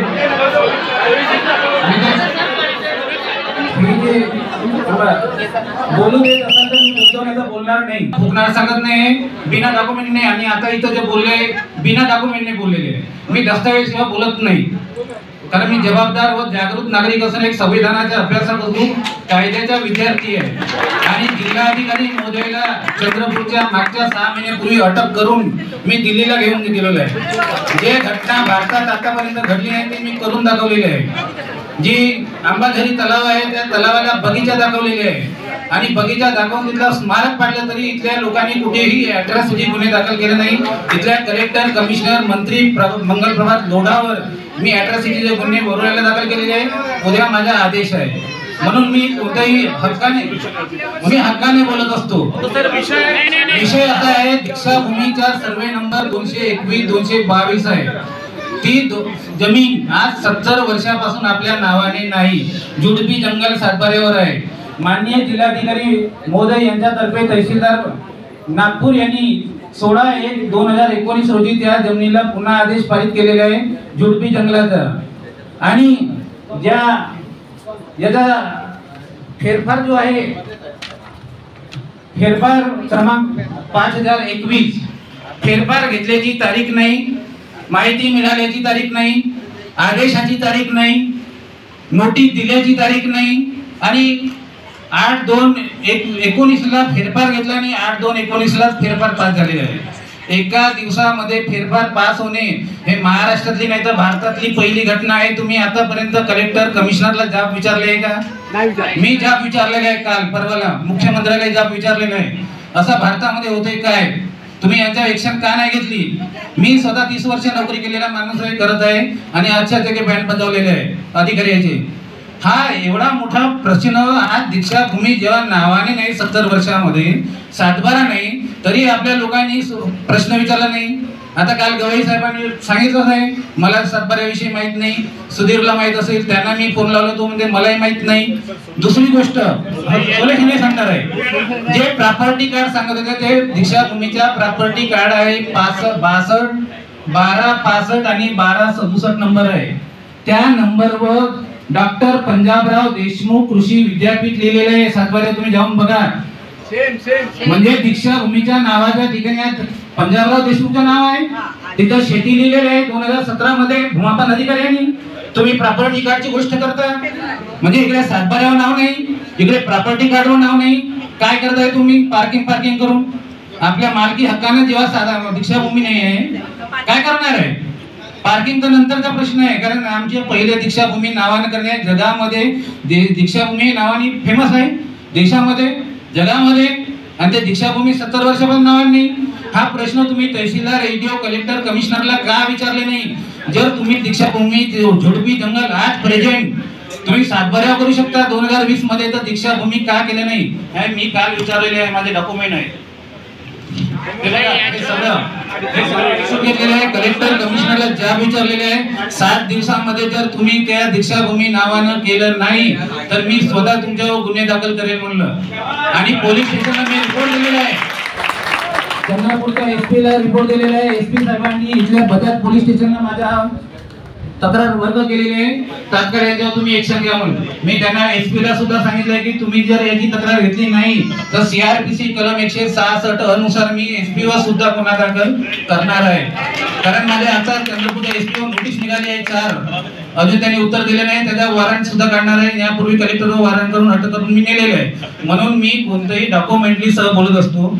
जेव्हा आमची दीक्षाभूमी नावाने नाही आज 70 वर्षापासून त्याच्यासाठी कोणी प्रयत्न केले नाही. एवढा मोठा सातबारा आहे तुम्ही ऑन रेकॉर्ड पाहू शकता. डिजिटल सातबारे आहेत. सही सिक्क्याची पटवाडीकडे जायची आवश्यकता नाही आता. म्हणजे 2017 मध्ये भूमापन अधिकारी नजुलवाले त्याला शेती दाखवतात दीक्षाभूमीला. 2020 मध्ये तहसीलदार त्याला झुडपी जंगल दाखवते, सडक दाखवत आहे आणि दीक्षाभूमीला इमारत दाखवत आहे पडकी इमारत म्हणून. हा काय प्रकार आहे. कोणी विचारलं का सातबाऱ्यात जाऊन त्याला भूमापन तुम्ही मानके हक्काने विचारलंय कधी का नाही विचारलं. तुमच्या अधिकाऱ्यांनी राईट नाही का भारतीय संविधानातील आर्टिकल 51 नुसार जल जंगल जमीन राष्ट्रीय स्मारक हे प्रत्येकाचे वाचवणे अधिकार आहे. का नाही विचारलं त्यांना प्रश्न. काही लोकांनी आता मला मागे आमची चंद्रपूरला माझी आज सभा होती पूर्ण समाजाची परंतु मी पहिले इथं प्राधान्य दिलं कारण काही लोकांना कारण मी दीक्षाभूमीवर आवाहन केलं होतं मी येणार म्हणून. उद्या माझ्या लाईव्ह आमच्या लाटबुद्ध टीव्हीवर लाईव्ह सुद्धा आहे. तिथे सुद्धा मी कार्यकर्त्यांना हा प्रश्न विचारणार आहे लाईव्ह मध्ये कार्यक्रम मध्ये. परवा 1 तारखेला आता तुम्ही जी मीटिंग आयोजित केलेली आहे तहसीलदारला बोलावलं आहे का यामध्ये भूमापन अधिकाऱ्याला बोलावलं आहे का मेमोरी साठी याचं उत्तर देणार आहे. हे काय तहसीलदार आहे एडीओ आहे कलेक्टर आहे याचं उत्तर कलेक्टरला द्यायला पाहिजे. मी स्वतः त्यांना काल जाऊन भेटलं आणि सांगितलं की तुम्ही याचं ऍक्शन का नाही घेतलं ते आश्चर्यचकित झाले. असं कसं होऊ शकलं म्हणे. मग असं कसं हे बघा ऑन रेकॉर्ड आहे. एका दिवशी तुम्ही फेरफार घेतलं कसं, एका दिवशी पास केले कसे, स्मारक समितीच्या पदाधिकाऱ्यांना नोटीस दिलं का नाही दिलंय. तुम्ही फेरफारची तारीख नाही, माहिती मिळाल्याची तारीख नाही, नोटीस दिल्याची तारीख नाही, एका दिवसामध्ये फेरफार दीक्षाभूमीचा म्हणजे किती मोठी षडयंत्र आहे. ठीक आहे याच्यावर तुम्ही फोकस करा, मागणी करा. आज नाही आता उद्या आज सुट्टी आहे तरी उद्या तुम्ही त्यांच्या जिल्हाधिकारी महोदयांना यांचा जबाब विचारा. सर्व एवढे लोक 1 मिनिट कारण हा विषय आणि या दीक्षाभूमी नावाने करण्यासाठी मागणी करा. प्रश्न एकच विचारा की दीक्षाभूमीला जर तुम्ही झुडपी जंगल करू शकता तर दीक्षाभूमी का करू शकत नाही. दीक्षाभूमी आपल्या नावाने तिथं जे आता ते पार्किंग चालू आहे ते पार्किंग आवश्यकता आहे काय. तुम्हाला जर तिथं सौंदर्यीकरण करायचं होतं तर तुम्ही पूर्ण स्टाईल लावायला पाहिजे. 4 गेट आहे तोरण गेट बनवायला पाहिजे. ते वॉल कंपाऊंड चांगला सुशोभीकरण करायला पाहिजे. देश विदेशातून अमेरिका फॉरेन म्हणून तुम्ही झाडं आणायला पाहिजे. तिथं झाडं लावायला पाहिजे आणि ते लोकांना वाटलं पाहिजे की अरे हे अमेरिकेचं झाड आहे, हे जपानचं झाड आहे, हे इंग्लंडचं झाड आहे, असं यांना म्हणजे सुशोभीकरण करायला पाहिजे. लोकांना तिथं जागा ठेवायला पाय राहत नाही कार्यक्रमाच्या वेळी, आणि ते पार्किंग चालू आहे. तर मी हे आता जे बोललो आहे हे सर्व डॉक्युमेंटली बोललो आहे, एव्हिडन्स, आणि मला कोणीही चॅलेंज करू शकत नाही. तहसीलदार नाही, एसडीओ नाही, कलेक्टर नाही, कारण मी हे पूर्ण त्यांच्या रायटिंग मध्ये घेतलेले आहे. 7 दिवसाची त्यांना मी मुदत दिलेली आहे. जर 7 दिवसामध्ये त्यांनी एक्शन घेतलं नाही तर हे समाज बांधवांचं सुद्धा काम आहे, त्यांनी सुद्धा पाठपुरावा करावा. थँक्यू. जय भीम, जय भारत. सरांनी जे काम हाती घेतलं आहे त्याला संपूर्ण जनतेचं समर्थन आहे. चांगलं काम करणार आहे. टाळ्या वाजून सोल्युशन निघत नाही, ते त्यांनी जबाबदारी घेतलेली आहे. सोल्युशन काय करता येईल, काय टेक्निकल, ते मागचे हात उभे आहेत. आणि 2 मिनिटं सुद्धा आपण जून महिन्यामध्ये उपस्थित करतो. हा मुद्दा आम्ही नोव्हेंबर महिन्यामध्ये उपस्थित केला होता. NIT मध्ये जाऊन जे ड्रॉइंग त्यांनी सादर केली ते आमच्या घेण्यानंतर ओके ते गोष्ट झाली बाजूला. तुमच्यातनं किती लोक दीक्षाभूमी ग्राउंडवरती जाऊन आले आहेत? सगळे गेले आहेत ना, अभिनंदन. पण तुम्हाला तेच जागा दिसते का फक्त ज्या ठिकाणी काम चालू आहे? दुसऱ्या जागेकडे लक्ष आहे का? कुठलीच जागा? मागच्या साईडची law college building, MBA building, ते काम नाही आहे का? मग त्याबद्दल तुमच्या आउटलेटमध्ये पॉम्पलेटमध्ये एक पण मुद्दा नाही आहे की जे तुम्हाला काम करायचे होतं, पार्किंग ग्राउंड किंवा ऑडिटोरियम हॉल जे पण काही आहे तुम्ही त्या ग्राउंडवरती का बरं नाही करण्यात आलं? आणि ते अनटच आहे हो. इव्हन त्याच्या मधामध्ये जे क्रीडा ग्राउंड आहे ना त्यांनी पार्किंग म्हणजे वॉल टाकली आहे की नाही? ते दाखवत आहे का की हे दीक्षाभूमी इकडं आणि ते बाकीचे कॉलेज वगैरे ते तिकडं, म्हणजे जागा आहे की नाही आहे आपली? मग जेव्हा ती जागा आहे तर त्या ठिकाणी लॉ कॉलेजची बिल्डिंग बांधण्यात येत आहे, ते कुणाच्या परमिशननी? आणि जे ती बिल्डिंग बांधली आहे ते एकतरी आर्किटेक्चर डिझाईन वगैरे आपण जे म्हणतो ते काढलंय का त्यांनी? जे आपण आपल्या गावामध्ये बांधतो ना एखादी बिल्डिंग, टाकलं तिथं पिलर केली वरती बिल्डिंग, त्या टाईपची ती बिल्डिंग बनण्यात आली आहे. कसं वाटते बघून? वाटते का? तुम्ही जाऊन बघा त्या ठिकाणी आणि ते लॉ कॉलेजची बिल्डिंग बघा, एकदम गलिच्छ बांधली आहे आणि आजूबाजूला खूप जागा वाया गेली आहे. सर पार्किंग महत्वाचं नाही आहे, ऑलरेडी आपली मुद्दे बघा,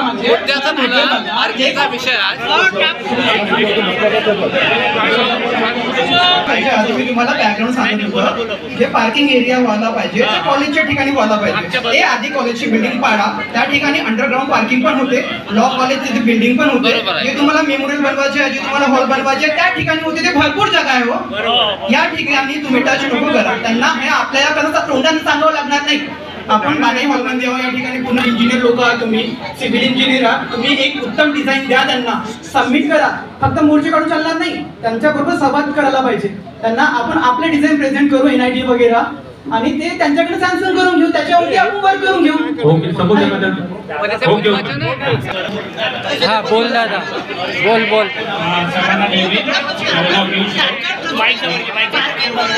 भारत प्लीज थोडं थांबा ना. नागपूरला कार्यरत आहे.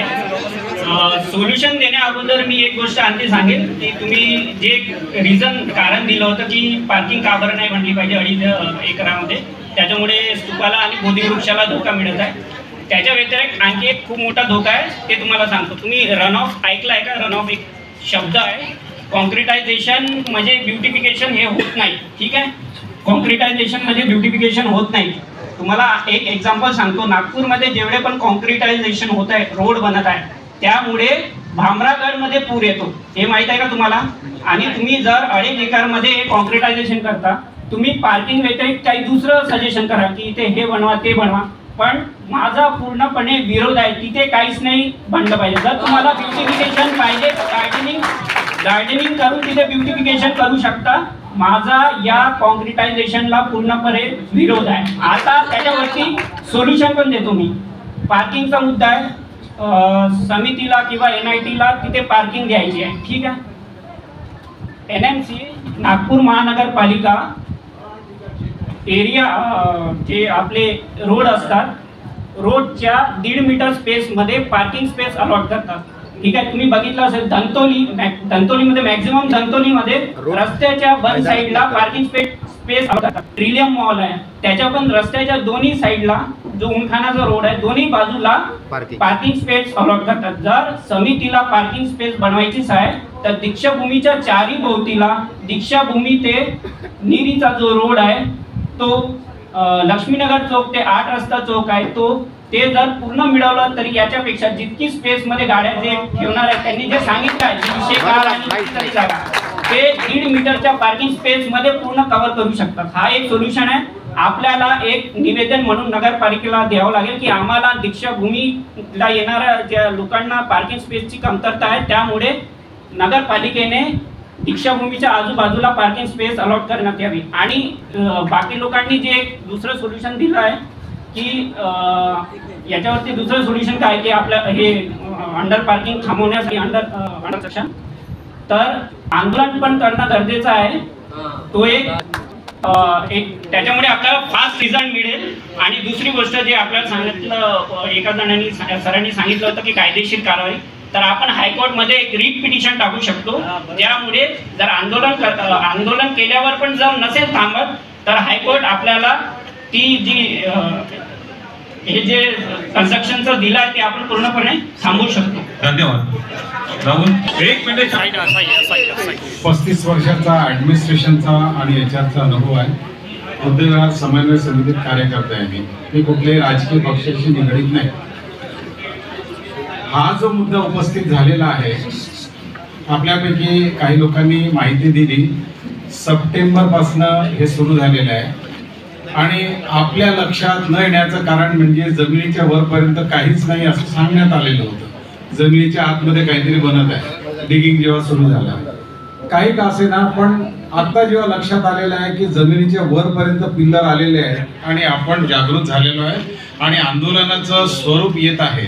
मला असं वाटतं सोल्युशन मोडमध्ये जाताना एक आपल्याला नक्की विचार करावा लागेल की हे जे ट्रस्टीज आहेत त्यांनी मिसट्रस्ट केलेला आहे म्हणजे त्यांच्यावरती अविश्वास आता आपल्याला आणावा लागेल. आपले ते ट्रस्टी राहिलेले नाहीत एवढं नक्की आहे.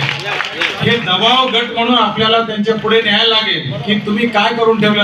आजपर्यंत धम्मकारण न करता नुसतं राजकारण केलेलं आहे तुम्ही दीक्षाभूमीच्या नावाखाली आणि त्याची परिणिती अशी झालेली आहे की तुम्ही दबावाखाली सरकारला किंवा तिथल्या जे काही लोक तुमच्या पाठीमागे त्यांना नाही म्हणू शकत नाही म्हणून लपवाछपवी करून आतापर्यंत ते प्लान डबाबंद ठेवून हळूहळू त्याचा लोकांच्या नजरेत आलेला आहे. अशा प्रसंगी आता काय करावं आपण. मला असं वाटतंय की काही जे टेक्निकल लोक आहेत इंजिनियर्स आहेत आपल्याकडे त्यांनी थोडंसं जरा विचार करावा आणि इन्स्पेक्शन करून घ्यावं. एकतर त्या दिवशी मी मुद्दा उपस्थित केला होता स्ट्रक्चरल ऑडिट बद्दल. त्याबद्दल आता काय परिस्थिती आहे माहित नाही. ते हो देतो मागतो असं चालू होतं. दुसरा मुद्दा असा आहे की किती % आता पार्किंग लॉटचं त्यांनी काम केलेलं आहे. किती टक्के काम झालेलं आहे. कुठलंही सरकार म्हटलं तर इतका पैसा वाया घालवल्यानंतर ते होकार देणार नाही. तुम्ही आंदोलन करा. आंदोलन आपली परिणिती आंदोलनाची काय झालेली आहे आजपर्यंत तो इतिहास आपण विसरू नये. इतिहासाकडे लक्ष देऊनच आपण पुढचं पाऊल ठेवलं पाहिजे. आपल्याकडे वकिलांची फौज आहे. त्यांनाही मला असं वाटतं आपल्यापैकी जे समोर आलेले कार्यकर्ते आहेत नेतृत्वहीन आपलं आंदोलन नसावं. काही कमिटीमधले काही लोक असतील त्यांनी थोडासा पुढाकार घेऊन एक ॲडव्होकेट्स लोकांना पण जरा ॲडवाईस घेतलेला बरा की अशा परिस्थितीत काय काय घडू शकतं आणि काय केलं पाहिजे. कारण सरकारी कामात अडथळा आणला म्हणून तुमच्यावरती गुन्हे दाखल होतील. हे मला तुम्ही किती मारलं तरी मी ठामपणे सांगू शकतो. कारण मला काही घेणं देणं नाही त्यांच्या त्या समितीशी. पण विरोध माझाही आहे. अंडरग्राऊंड पार्किंग नको हे मी आधीपासून बोलतोय. मी ऍडमिट होतो मुंबईला तेव्हा मला पहिला फोन आला सुधीर शंभरकरचा. तेव्हापासून मी ओरडतो.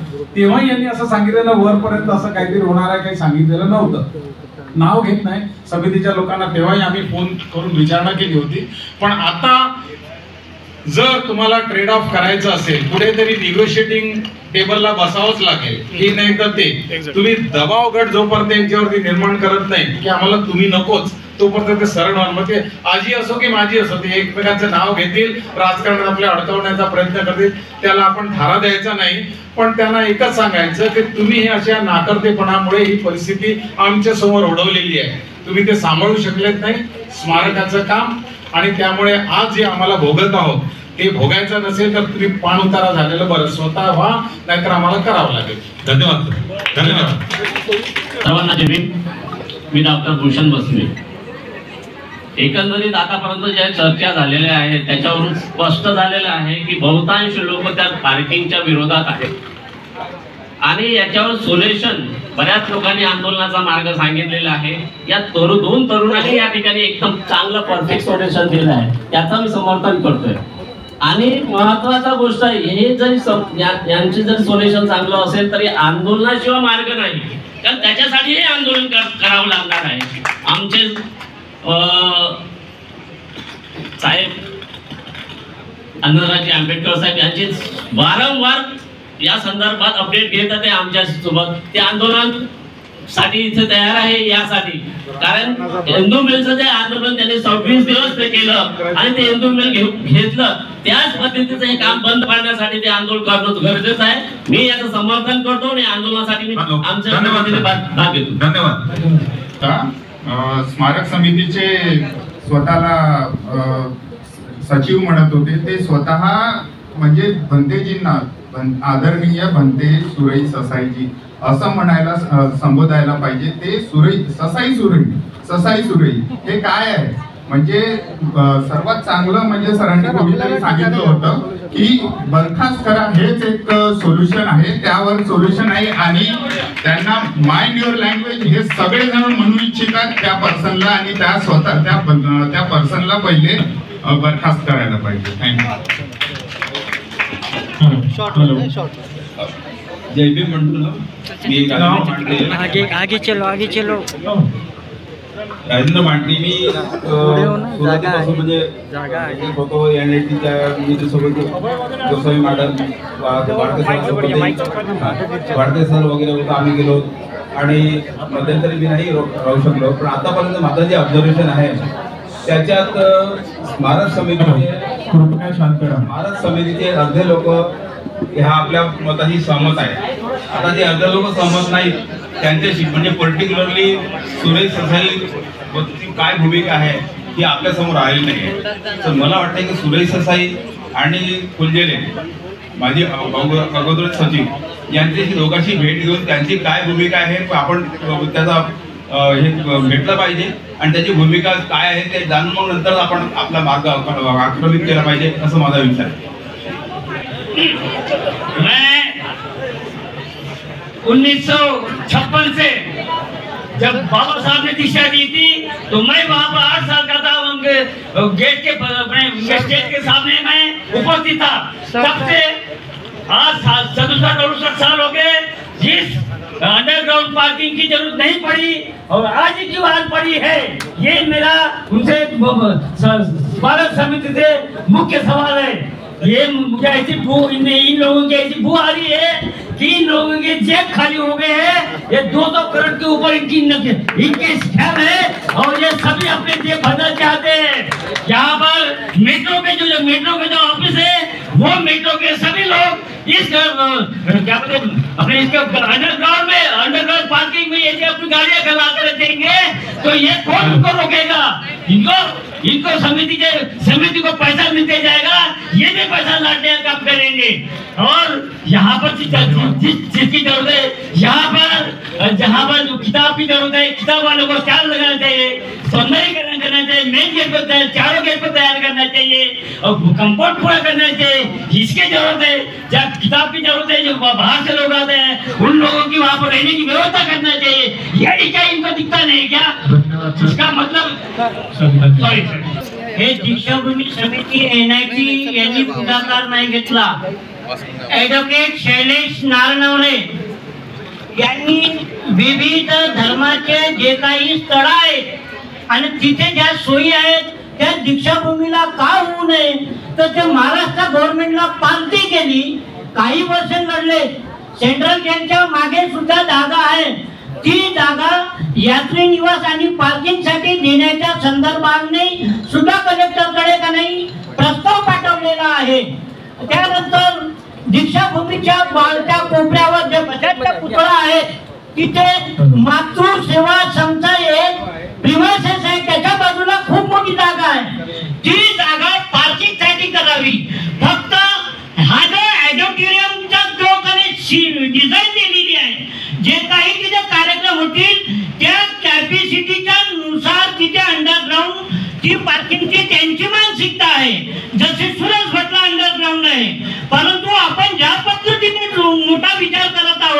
की ती पार्किंग आजूबाजूच्या कोणत्याही परिसरामध्ये दीक्षाभूमीचा होणारा ऐतिहासिक जो चर्चा आहे, जो कार्यक्रम आहे, तेव्हा ऑक्युपाय करणारी पार्किंग आजूबाजूच्या कोणत्या क्षेत्रात होऊ शकत नाही.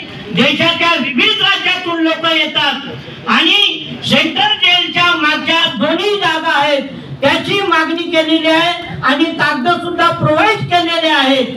फक्त दीक्षाभूमीची यांची जे काही डिस्प्यूट असेल त्याच्यात आपलं काही नाही, परंतु ही जी पार्किंग आहे ही पार्किंग जे ऑडिटोरियम बनवण्याने जे कार्यक्रम होतील त्या कार्यक्रमात जी काही व्हेकल्स येतील त्याच्या अनुषंगाने ती आहे, त्या दीक्षाभूमीवर होणार नाही आहे. जर आपण मोठ्या प्रमाणात जर करत असू तर त्यांची व्यवस्था व्हावी. तर सेंट्रल जेलच्या मागे आणि चुनाभट्टीच्या साईडनी खूप मोठा प्रिमायसेस आहे, गव्हर्नमेंट आहे आणि मातृसेवा संघाच्या बाजूला सुद्धा आहे. तेव्हा आपण या ठराविक जे ऍडव्होकेट शैलेश नागनवरे यांनी ही सेंट्रल आणि स्टेट गव्हर्नमेंटला पार्टी करून केलं आणि त्यांना त्याचं महत्व आणि त्याचं फलित आणि श्रेय त्यांना जाईल, तेव्हा त्यांची डिटेल्स त्याच्याकडून आपण घेऊ शकता. सोल्युशनच्या बाबतीमध्ये विचार करताना आपण एक गोष्ट लक्षात घेतली पाहिजे की जनतेला काही गोष्टी माहीत असाव्या. जसं उदाहरणार्थ की दीक्षाभूमीचा परिसर हा नेमका किती एकराचा आहे, ही अत्यंत महत्वाची बाब आपण लक्षात घेतली पाहिजे. कारण दीक्षाभूमीचा परिसर म्हणजे नेमका किती, तर त्याच्यामध्ये शाळा, कॉलेज, महाविद्यालय, ऑडिटोरियम आणि हे कोणाचं काय आहे, दीक्षाभूमीचं. म्हणून दीक्षाभूमीचा नेमका परिसर किती ही बाब आपण जनतेपुढे सगळ्यात पहिले आली पाहिजे. दुसरं असं की दीक्षाभूमीचा नेमका उद्देश व ध्येय व उद्देश काय, धम्म कार्याचा प्रचार प्रसार होणे भारतभर जगभर, हा जो नेमका उद्देश आहे, हा नेमका उद्देश तिथून आजच्या घडीलाही तिथून तो साधला जातो आहे काय, ही बाब. आणि दुसरं असं की दीक्षाभूमीचा परिसर आणि त्याचा ध्येय उद्देश याच्या परिपूर्तीसाठी जी स्मारक समिती जी योजना झालेली आहे त्या स्मारक समितीचं संविधान, त्या स्मारक समितीची जी घटना आहे ती लोकशाही पद्धतीने सर्वसामान्य जनतेला सभासद होऊन त्या सभासदातून त्यांचे लोकप्रतिनिधी अशी ती कार्यकारिणीची रचना त्या याच्यानुसार हे कार्य होते आहे का. तुम्हाला असं सांगावंसं वाटतं की हा कारभार अजिबात होत नाही आहे, ही फक्त घराणेशाही आणि हुकुमशाही पद्धतीचा कारभार त्याच स्मारक समितीच्या अनुषंगाने होत आहे आणि म्हणून हे सगळे प्रश्न निर्माण होत आहे. दुसरं असं स्मारक समितीच्या वतीने जे धम्मकार्य मुख्यत्वे करून व्हावयास हवं ते बाजूला सारून तिथे संस्था आणि बाकीचं कॉलेज महाविद्यालयाच्या अनुषंगाने आणि मग तिथून एक वेस्टेड इंटरेस्ट निर्माण होत आहेत आणि ते वेस्टेड इंटरेस्ट कर्मचारी तिथे जे काही प्राध्यापकांच्या भरत्या या अनुषंगाने जे काही त्याच्या बॅकग्राऊंड मध्ये जे काही सगळ्या घटना घडामोडी होतात त्या अनुषंगाने सगळे वेस्टेड इंटरेस्ट पुढे येतात आणि मग तशातूनच या प्रवृत्ती आपले हित साध्य करण्यासाठी लोकमत न घेता मग ते कार्यक्रम हे करत आहे, तिथे बांधकामाचं हे करतात. याच्यावर सोल्युशन म्हणून मला असं सांगावंसं वाटतं की बाबासाहेबांनी ज्याप्रमाणे म्हटलं की सापाला मारावयाचं तर शेपटीवर पाय देऊन जमणार नाही, त्याचं मुंडकं ठेचलं पाहिजे. आपण ही प्रवृत्ती जी आहे जेणेकरून भविष्यात अशा प्रकारचे पुन्हा काम होता कामा नये म्हणून आपण या समितीला बरखास्त केलं पाहिजे.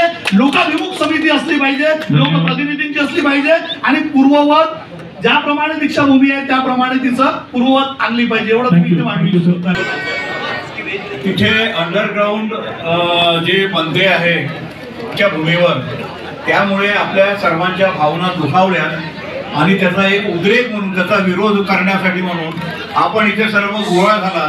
तुमच्या या सगळ्या भावनेला सलाम करतो. परंतु एक प्रश्न इथे सगळ्या उपस्थितांना विचारतो की त्या दीक्षाभूमीवर एवढं मोठं कॉलेज उभारलं त्याची गरज आहे का तिथे. त्याच्यानंतर एक मिनिट जरा बोलू द्या, नंतर काय वातावरण हो म्हणा नाही म्हणा नंतर मला सांगा. ते कॉलेज उभारल्यानंतर नागपूर शहरामध्ये कितीतरी मोठमोठी कॉलेजेस उभी झाली सरकारी जमिनीवर, यांना जमीन दुसरी मिळू शकत नव्हती. तिथे लॉ कॉलेज उभारलं गेलं, त्याचा कोणी विरोध केला. त्यावेळेस दीक्षा तुमच्या भावनेला काय झालेलं होतं, तुमच्या भावनेचा उद्रेक त्यावेळेस का नाही झाला की दीक्षाभूमीची ही जागा आमची पवित्र जागा ही आता वाढणार नाहीये, ती लिमिटेड आहे.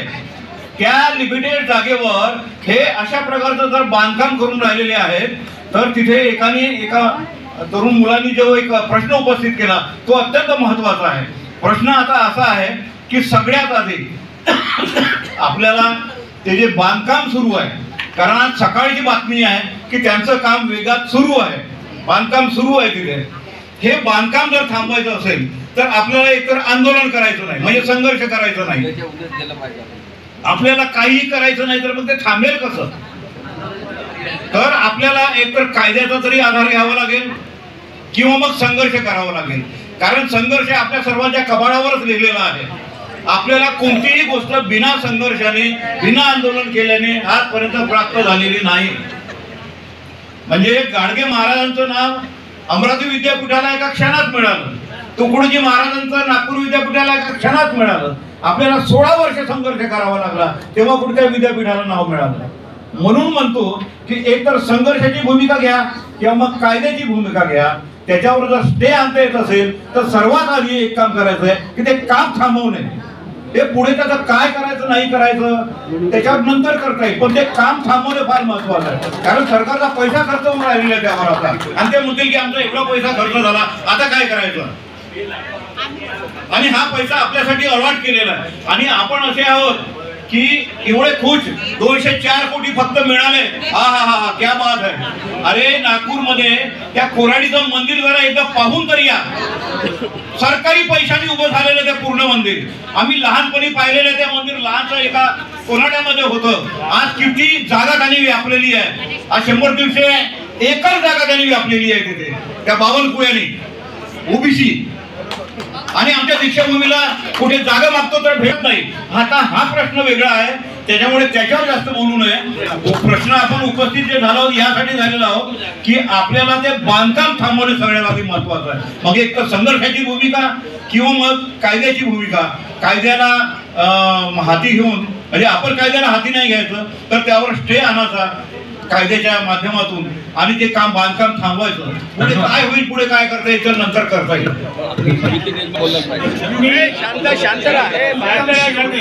गेटवर मिळालेलं आहे हे सौंदर्यीकरणाचं आहे आणि 200 करोड मिळाल्याचं अलॉट केल्याचं बोललं गेलं. हा भाग बघा उत्तरेकडचा आहे, हा तुटलेला दिसतो, अजूनही हा जोडलेला नाही. सौंदर्यीकरणामध्ये यांनी जे काही फर्स्ट फेज मध्ये जे सौंदर्यीकरणाचे जे काही पॉइंट दाखवलेले प्रत्येकाकडे जे आहेत तर यात विविध प्रकारचे मग भिंत असो, ऑडिटोरियम असो, अशोक स्तंभ असो, म्हणजे अशा प्रकारे त्यांनी विविध पैलू दाखवले. त्यात एक पार्ट अंडरग्राउंड पार्किंग आणि 2 ऑडिटोरियम, आणि ऑडिटोरियमसाठी ते पार्किंग आहे असं ते बोलतात. आता मित्रांनो, हे जसंही धम्मचक्र झाला ऑक्टोबरमध्ये तसं नोव्हेंबर पासून या कामाची सुरुवात झाली. आता मी संडेला दीक्षाभूमीवर मागच्या 30-40 वर्षापासून जात असतो, त्यामुळं लक्षात आलं. आणि मी एक व्हिडिओ त्यावेळेस आता जुळण्यासाठी सांगितलं. मी युट्यूबवर माझा तो व्हिडिओ माझ्याच नावाने जो आहे तो मी डिसेंबरमध्येच तो टाकला. 2-2 मिनिटाचे 2 व्हिडिओ आहेत की असं खोदकाम होत आहे आणि हा कदाचित धोका आहे. काल आता मागच्या 8-10 दिवसापासून जो काही उद्रेक सुरू आहे, दीक्षाभूमी च्या कॉलेजच्या त्या आपल्या कुंभारे सभागृहात जी मीटिंग झाली त्यात अनेक लोकांनी आपापल्या भावना व्यक्त केल्या आणि त्या भावनांमध्ये हे पार्किंग नको असा मोठा सूर निघाला. त्यानंतर काही लोक त्या जागेवर गेले, बंद पाडण्याचा प्रयत्न केला. त्यानंतर पुन्हा समाजात त्यात एक सूर असा निघाला की बाणाई हे जे इंजिनियर लोकांची असोसिएशन आहे, यात मोठे तज्ज्ञ मंडळी आहे, ही मंडळी जर पुढाकार घेत असेल आणि काही तांत्रिक दृष्टीनं काही यातून सोल्युशन निघत असेल तर आपण तो मार्ग स्वीकारता येईल का, या दृष्टिकोनातून चर्चा झाल्या. आणि मग ही बाणाईची जी काही तज्ज्ञ मंडळी आहे ती NMRDचे जे काही अधिकारी आहेत ज्यांनी हा प्लॅन डिझाईन केला त्यांच्यापर्यंत गेलेत, त्यांना भेटलेत आणि त्या भेटल्यानंतर काल याच ठिकाणी एक इंजिनियर लोकांनी मीटिंग घेतली आणि काही लोकांना तोच मुद्दा सांगतोय. तर त्यावर त्या इंजिनियर लोकांनी 2 गोष्टीचा पॉइंट आउट केलं. कारण तुम्हाला पार्किंग नको आहे का, तर धोका होतो आहे म्हणून. आणि इंजिनियर लोक जेव्हा बसले त्यांनी NMRDच्या अधिकाऱ्यांसोबत बसलेत आणि इथे ज्या काही गोष्टी होत्या 2 गोष्टी आल्या पुढे की आता तिथे 30 फूट खड्डा झाला, त्यावर पिलर आले, जमिनीच्या लेवल पर्यंत आले आणि अशा वेळेस आपण जमिनीच्या थोडेफार वरही आले 1-2 फूट जे काही आहे ते. अशा वेळेस जर आपण काम नको म्हटलं तर काय होईल आणि हो म्हटलं तर काय होईल. तर या दोन्ही गोष्टीतून विचार झाला आणि त्यातून आपण बुद्धाचे लोक बुद्धाला मानणारे आपण तिसरा मार्ग काढतो, ज्याला मध्यम मार्ग म्हणतो. म्हणजे कोणाचंही नुकसान होऊ नये आणि कोणाचाही खूप काही फायदा होऊ नये, मध्यम मार्ग ज्याला सर्वसामान्यांना पटेल अशा पद्धतीनं. आणि मग तो मार्ग निघाला की समजा आज जर समाज पेटून उठला आणि आंदोलन केलं आणि थांबवलं. आता तुम्हाला आंबेडकर स्मारकाचं ते आंदोलन माहिती आहे, किती दिवस चाललं, शेवटी काय झालं. ठीक आहे, तसं आपण करू. ते थांबलं तर लगेच यांचं जे 200 करोड जे मंजूर झाले, त्यांनी जवळपास 60-70 करोड जे काही खर्च केले ते चूप नाही बसणार.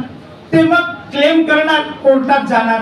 जसेही ते कोर्टात गेले की तुमचं काम निकाल लागेपर्यंत काही होणार नाही, काही होणार नाही, हे थांबलं. मग ते मग तुमची दीक्षाभूमी किती बोंबलत बसा. एक मग दुसरा असा आहे पर्याय की समजा मग काय करता येईल दुसरं. तर दुसरं असं आहे की स्लॅब लेवलवर आलं. त्यांचं असं म्हणणं आहे, म्हणजे ही जी इंजिनियर असोसिएशनची मंडळी आणि त्यांच्यासोबत ज्या तज्ज्ञ लोकांची बोलणं झालं त्यातून त्यांनी सांगितलं की स्लॅब लेवलवर आलाय, स्लॅब होत आहे आणि स्लॅब मध्ये काय गोष्टी आहेत.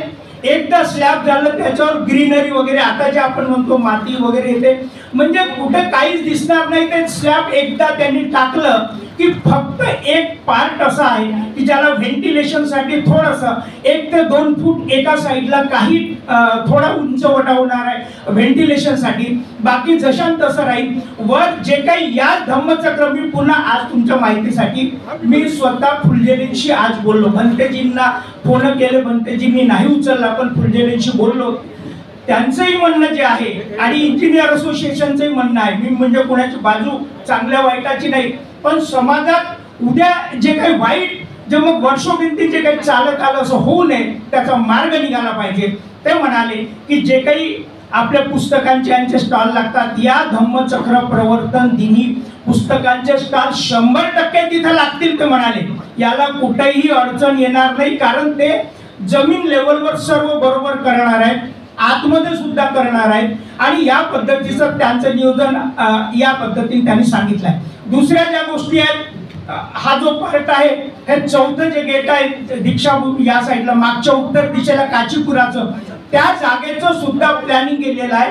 इकडे माता कचेरीचा जो भाग आहे त्याचं सुद्धा प्लॅनिंग केलेलं आहे. आणि भविष्यात ही पहिली स्टेप आहे, म्हणजे फर्स्ट फेज ज्याला म्हणतो. फर्स्ट फेज मध्ये जेवढं त्यांच्या हातात होतं तेवढं पहिल्यांदा पैसा आला. आता कोणतरी शैलेश नारनवरेचा खर्च आपण अभिनंदन करायला पाहिजे ॲडव्होकेटचं, की त्यांनी हा पुढाकार घेऊन हायकोर्टाच्या लक्षात आणून दिलं आणि नाईलाजानं सरकारला ते काम करण्यात बाध्य झाले.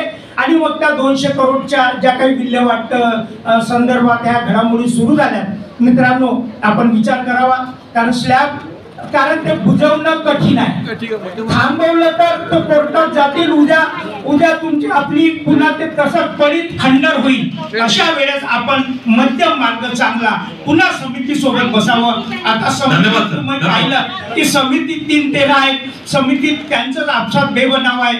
आज रेखाटवर फुलझेले सचिव आहेत आणि गवई सचिव नाही आहेत. त्यांनी कबूल केलेला आहे स्वतः.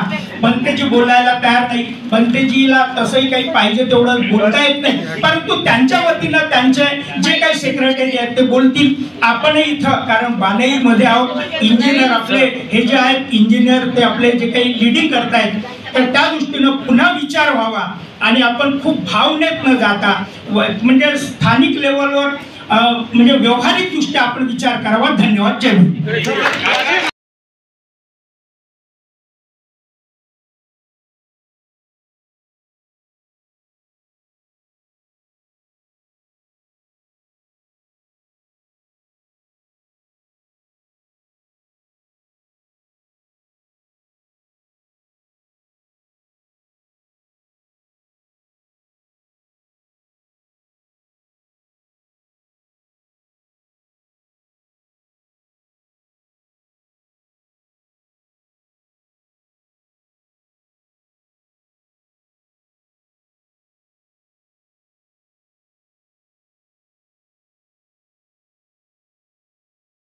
प्रोजेक्ट कंपनीला हा प्रोजेक्ट मिळाला आहे आणि अंडरग्राऊंडचा जेवढा पण प्रोजेक्ट आहे 130 करोड रुपयाचा हा प्रोजेक्ट आहे.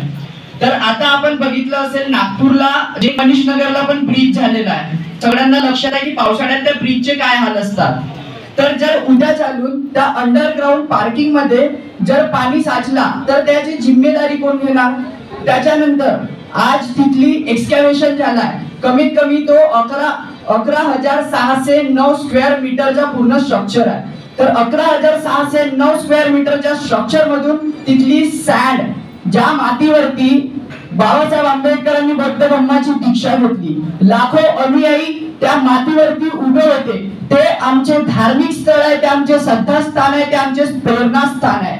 त्या मातीवरती बाबासाहेब आंबेडकरांनी आपल्याला 22 प्रतिज्ञा देऊन तिथे बौद्ध धर्माची दीक्षा घेतली. आज तिथली माती एक्सकॅव्हेट केलेली आहे. जे 11,609 स्क्वेअर मीटरचा जेवढा पण प्रोजेक्ट आहे त्या प्रोजेक्टची माती एक्सकॅव्हेट केलेली आहे.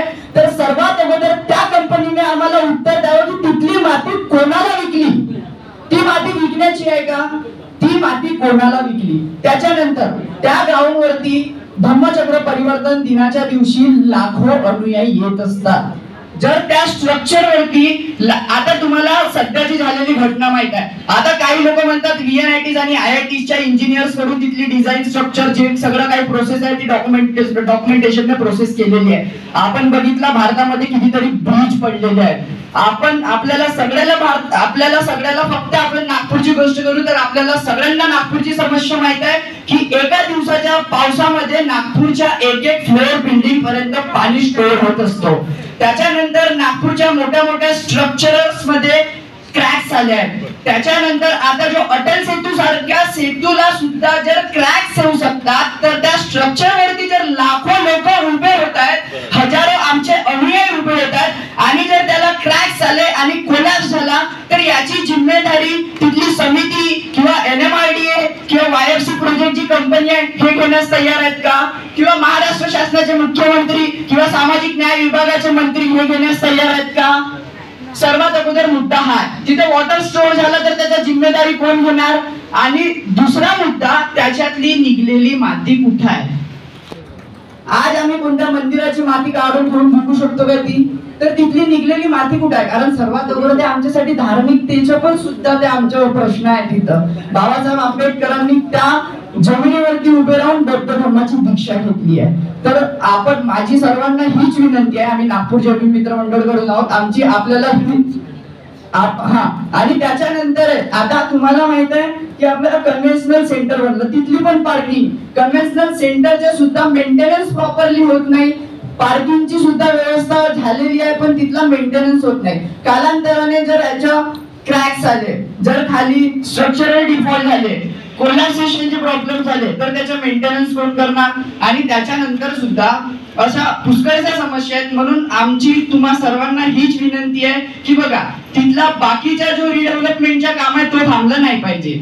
कारण आपण जर त्याच्यावरती जर आंदोलन खूप सारे जर जास्तीत जास्त संख्येत आंदोलन काढणे खूप आवश्यक आहे. पण आपल्याला त्या सगळ्या आंदोलनाची अगोदर आपल्या नागपूरला जेवढ्याही समस्त आंबेडकराईट मुवमेंट आहेत, आंबेडकराईट चळवळीसाठी कार्यरत जेवढे पण शिकला असो किंवा अनपढ असो, तो भावनात्मक असो किंवा त्याचा दृष्टिकोन मोठा असो, अशा प्रत्येक व्यक्तीला आपण संघटित येऊन एक आपल्याला अगोदर आंदोलनाची प्लॅनिंग करावी लागेल की फक्त ते पार्किंगच्या एरिया सोडून बाकी जेवढा पण इम्प्रूव्हमेंट तिथला चालू आहे तो सतत चालू असला पाहिजे. पार्किंगचा प्रश्न आहे तर त्याच्यावरती NMRDA NIT सोबत चर्चा करून आपण आणि सर्वांनी प्रयत्न हाच केला पाहिजे की तिथं पार्किंग नाही झाली पाहिजे.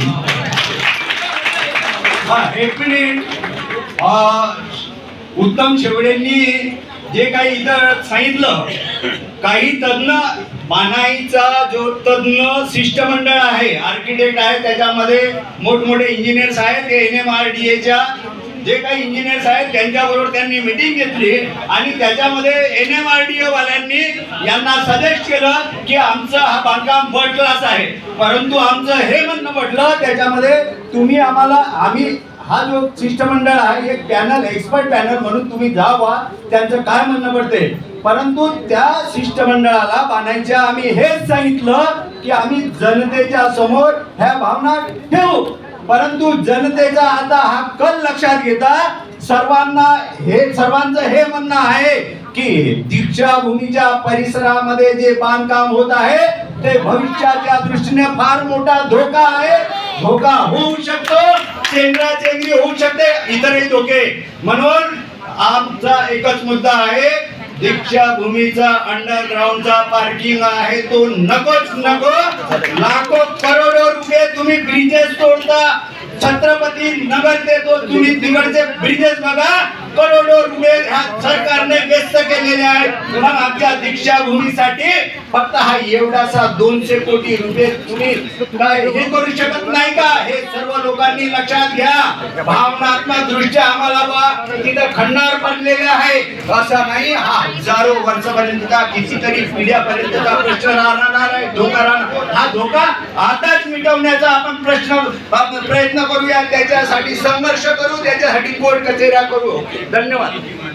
हॅलो, ज्या सुरुवातीपासून या संपूर्ण तीव्र आंदोलनात, म्हणजे आंदोलन म्हणत नाही, तीव्र विरोध जो होत आहे त्याच्यामध्ये काही होते त्यांनाही ऐकून घ्या.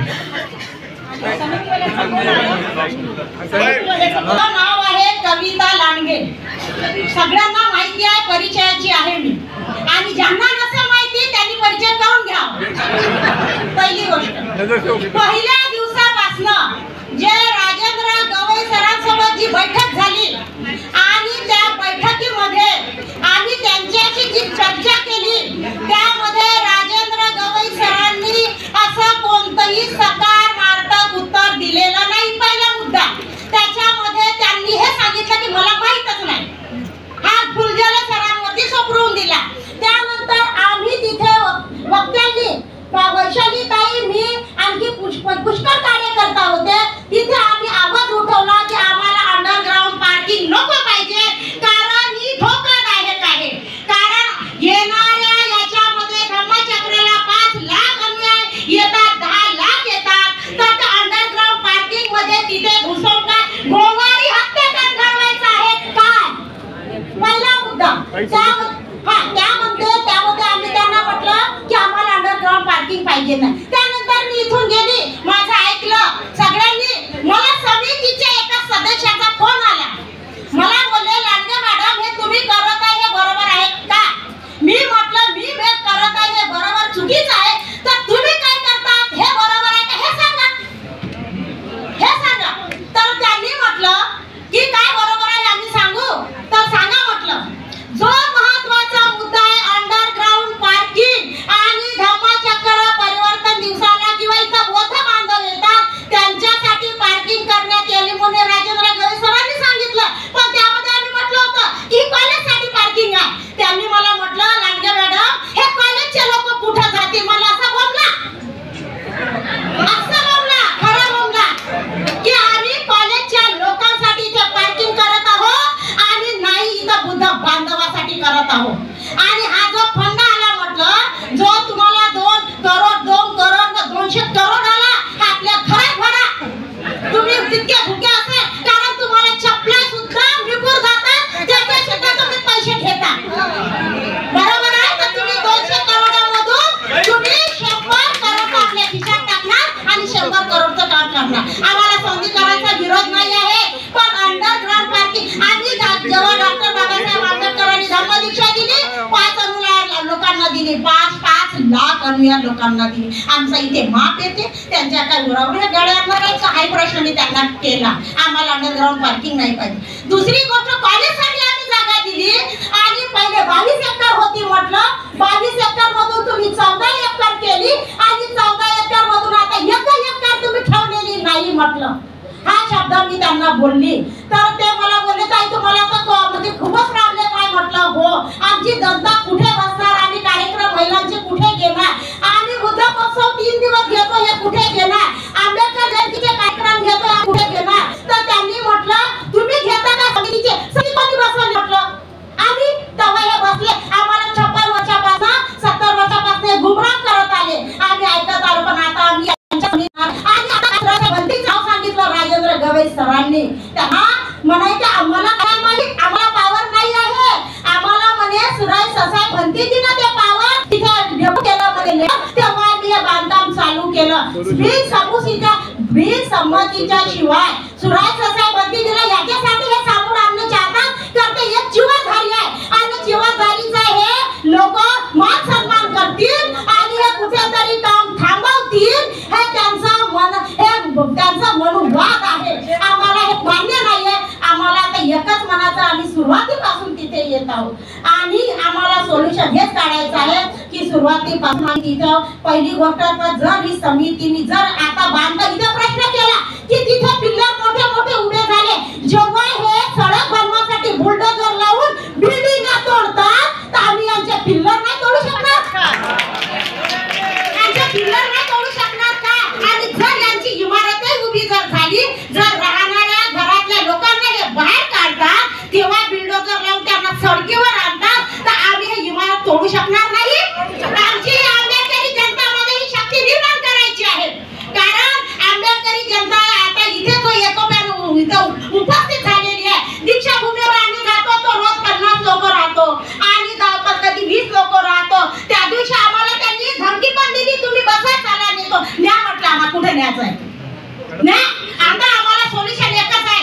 आंबेडकरी जनतेचं मला आव्हान आहे डॉक्टर बाबासाहेब आंबेडकरांनी इथं धम्मदीक्षा दिलेली आहे. 5 लाख अनुयायी तेव्हा होते आता इथे 10 लाख अनुयायी झालेले आहेत आणि जेव्हा नामांतराचा प्रश्न आला तर महिलांना पोरांनी सुद्धा आपलं जीवन बलिदान दिलेलं आहे तेव्हा नामांतराचा प्रश्न सुटला. पण माझं एकच म्हणणं आहे की इथे दीक्षाभूमीला बदनाम करण्यासाठी आम्हाला अंडरग्राउंड पार्किंग पहिली गोष्ट नाही पाहिजे.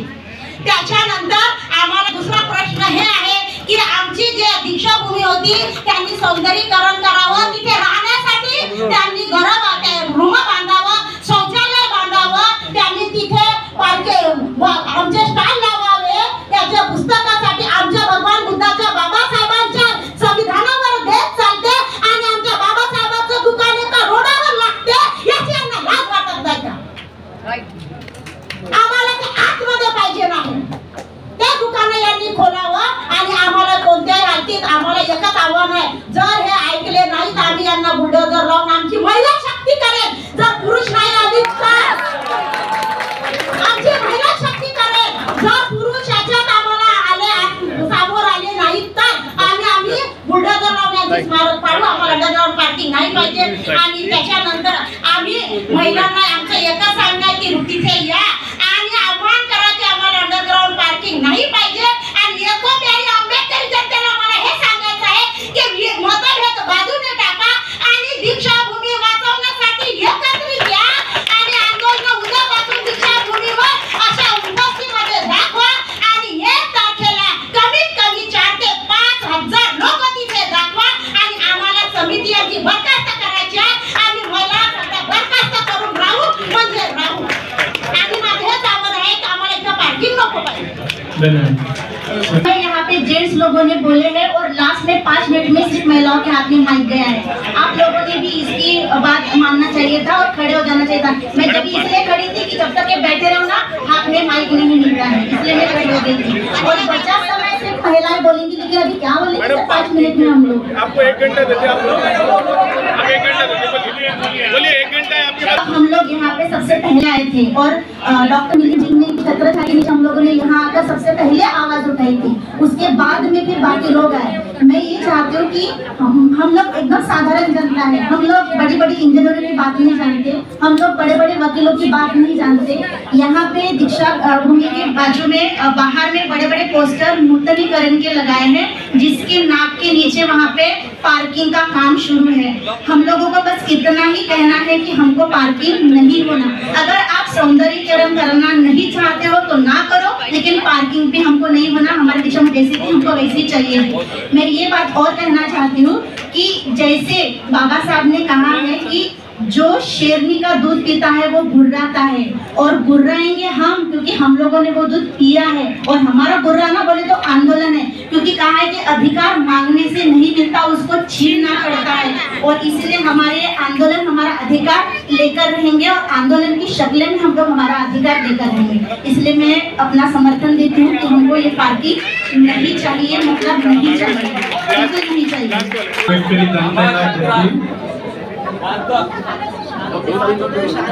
थोड़ा शांततेने ऐकून घ्या. उपस्थित सर्व आंबेडकरी योद्ध्यांना जय भीम. आंबेडकरी जनतेची शक्ती काय आहे आपण सर्व जाणतो. कोणी चूक केली त्याची चूक दुरुस्ती करायला आणि जिथे जिथे धम्माचं आणि बाबासाहेबांचं नाव बदनाम किंवा खराब होईल तिथे कोणत्याही पार्टीचा, जातीचा किंवा इतर गोष्टीचा हे न करता आम्ही सर्व एकत्र येतो. त्याचप्रमाणे बुद्धाचा धम्म हा सायंटिफिक धर्म, बुद्धाचा धम्म हा सायंटिफिक धर्म आहे. त्यामुळे इमोशनली होताना सुद्धा आम्हाला थोडं सायंटिफिकली विचार करावा लागेल. आज जर तिथे विकास काम होत असेल आणि ते जर चुकीचं असेल आम्हा सर्वांना वाटत असेल तर ते सायंटिफिक दृष्ट्या चुकीचं आहे का हे आम्ही जाणून घ्यायला पाहिजे. नंबर 1, आमचं सर्वात मोठं ऑब्जेक्शन काय आहे, जर एवढा मोठा गड्डा झाला तर आमच्या स्तूपाला धोका होईल आणि आमच्या बोधी वृक्षाला धोका होईल. या दोन गोष्टी आम्हाला बिलकुल नको आहे. या लोकांना आम्हाला नको आहे. या दोन गोष्टी आम्हाला नको आहे. आधी ऐकून घ्यायचं आपण सर्वांनी म्हटलं. आणि आपण ही मीटिंग काही एकदम आंदोलन करायसाठी नाही घेतलेली आहे की आपल्याला उद्यापासून आंदोलन करायचं याच्यासाठी ही मीटिंग नाही. आपली मीटिंग आपले विचार जाणून घ्यायचा आहे. काय चुकीचं आहे काय बरोबर आहे त्याच्यावर आपल्याला निर्णय घेता येईल. आपल्याला आपले जे ऍक्टिव्ह मेंबर आहेत त्यांना मिळून आपल्याला मिळतं. आज आपण पाहतो रामदासपेठ बर्डीमध्ये आपण पाहतो 2 बिल्डिंगच्या मध्ये मोठे मोठे खड्डे होतात. मोठी 10-20 मजल्याची इमारत होते. सायंटिफिकली त्याचं बांधकाम होतं, ते मजबूत होतात. आजूबाजूच्या 10 फुटावर असलेल्या बिल्डिंगला धोका होत नाही. 1 नंबर. आज समुद्राच्या खालून पूर्ण ब्रिज गेलेला आहे 4-5 किलोमीटर. अंडरग्राऊंड रस्ता तयार झाला आहे. तर हे टेक्नॉलॉजीचं डेव्हलपमेंट आहे आणि ही एक बाब आहे.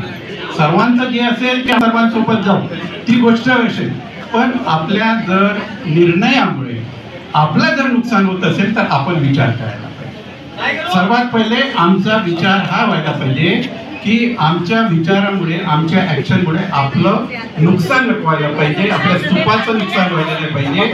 आपल्याला तुम्हाला पार्किंग नको आहे, NMRDA ने बोलवलेलं आहे, आपण त्यांचं ऐकून घ्यायचं. आम्हाला जे बोलायचं ते आपण बोलायचं, ते आपण पटवून देत आहे का आपण ती बात त्यांना पटवून.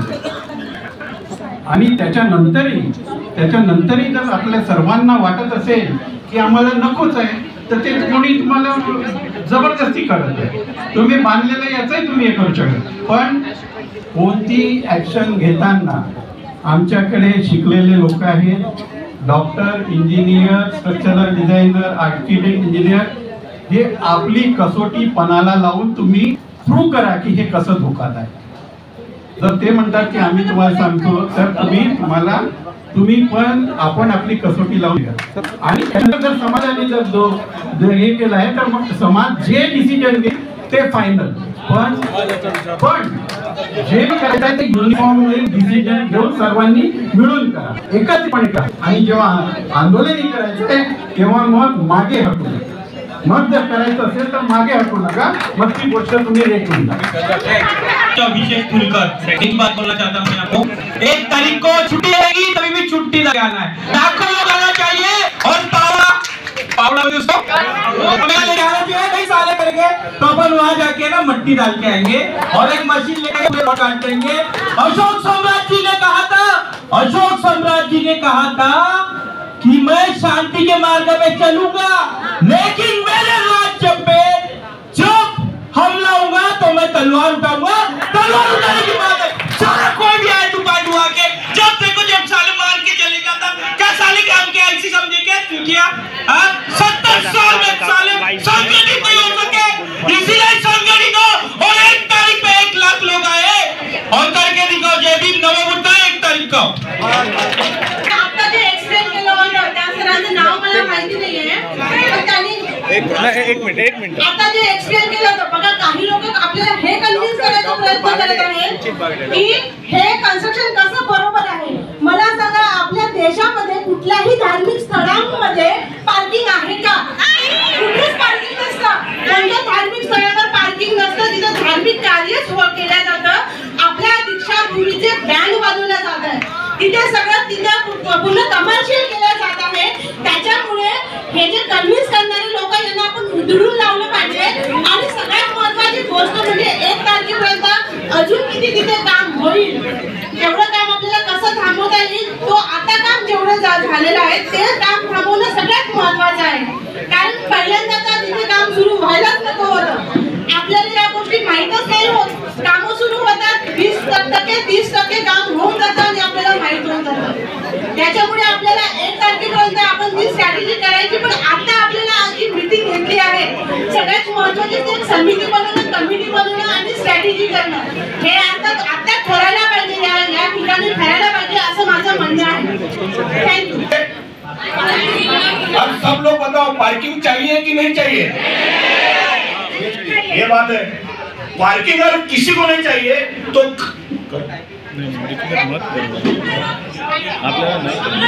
जो विकास है होना चाहिए, जो डेवलपमेंट है होना चाहिए, लेकिन हमारा विरोध कहाँ पे है?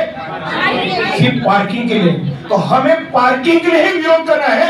बाकी का पैसा जो पार्किंग के लिए है ना, 130 करोड़, वो आप दूसरे तरफ का काम करने के लिए लगाइए. तो हम कमेटी स्थापन करेंगे यहाँ पे, और ये जो है कमेटी स्थापन होने के बाद में हम निर्णय लेंगे. उसके लिए आप सब लोगों को विनती है, अम्बेडकर अनुयायी को सबको विनती है, सबको विनती है मेरी, घर में बैठ के व्हाट्सएप पे मैसेज भेजो जरूर, लेकिन दीक्षा भूमि पेक्षा बुलाया जाए ना, आना है इतना मेरे को. अगर आप लोग नहीं होंगे तो हम कितनी भी मेहनत करेंगे, भूखे आएंगे वहां पे, खाना खाते वहां पे आके, तो कोई फर्क नहीं पड़ेगा जब तक आसान है. मित्रों, साथ दो तभी देगा. 2 मिनिटं सर्वांनी 2 मिनिटं शांत बसून घ्या. जनसंवाद म्हणजे आपण आपल्या सगळ्या बांधवांच्या मनात काय खटकत आहे ऐकून घेण्यासाठी आपण इथे आलो आहोत. कृपया 2 मिनिटं शांत बसा. 2 मिनिटं शांत बसा. आपण या ठिकाणी आज जे आलात, आपण काहीतरी सोल्युशन द्यायला आलोय. आपण इथे पहिल्यांदाच आपण इथे कुठेही कमिटी बनणार नाही. हे आंदोलन प्रत्येकाचं आहे, हे प्रत्येकाचं आहे. हे आंदोलन नाही म्हणत, ही आपण चर्चा करतोय, ही समितीच्या लोकांना आपण म्हणतोय की हा आम्हाला विरोध आहे या गोष्टीचा. सगळं सौंदर्यीकरण करा, पण अंडरग्राउंड पार्किंगचा जर लोकांचा विरोध आहे तर तो व्हायला नको. सगळ्यात पहिले इथं आपण कमिटी बनवणार नाही. आम्ही आमच्या समाजाच्या कमिट्या बघितल्या, आम्ही आमच्या समाजाच्या कमिट्या ज्या पद्धतीने काम करतात ते सगळं बघितलं. दीक्षाभूमी आमच्या सर्वांची आहे आणि ही सर्वांची, त्या सर्वांना अनुरोध आहे की स्मारक समितीने आम्हाला 1 तारीख दिलेली आहे. त्यांनी प्रेस कॉन्फरन्स घेतली, लपवून घेतली, आम्हाला माहिती नाही. स्मारक समितीने आपल्याला 1 तारीख दिलेली आहे. आणि मी या समाजाचे जे पण लोक आहेत, जे सुशिक्षित लोक आहेत, प्रत्येक सुशिक्षित लोकांच्या तुम्ही जर ते लोक काय म्हणतात, तुम हे करो, तुम वो करो, तुम्ही हे करा, तुम्ही ते करा. आपण करायचंय हे आपण करायचंय. जो आपण म्हणत असेल तो आपला, जो असं म्हणत असेल तुम्ही करा त्याला ठेवा बाजूला. म्हणून 1 तारखेला समितीला आग्रह करा. समितीचे 10 लोक, एक जण मरण पावले म्हणत, समितीचे 10च्या 10 लोक आले पाहिजे. जिथे बोलवतील आपण तिथं जाऊ, ज्या वेळेला बोलवतील त्या वेळेला आपण जाऊ. समाजाला सगळ्यांना की या गोष्टीवर जे पण सुशिक्षित लोक बसा, चर्चा करा, जे पण असेल, पण समितीची बोलून करू. आपण समितीने निर्णय घेतलेला आहे, समितीच्या समोर आपला विरोध प्रकट करू आणि त्याच्यानंतर काय डिसिजन घेते त्याच्यावर सुद्धा आपण चर्चा करू. 1 तारखेला समितीला तुम्ही आग्रह करू शकता का? 1 तारखेला समितीला आग्रह कोण कोण करू शकतात? ते येऊ शकत नाही.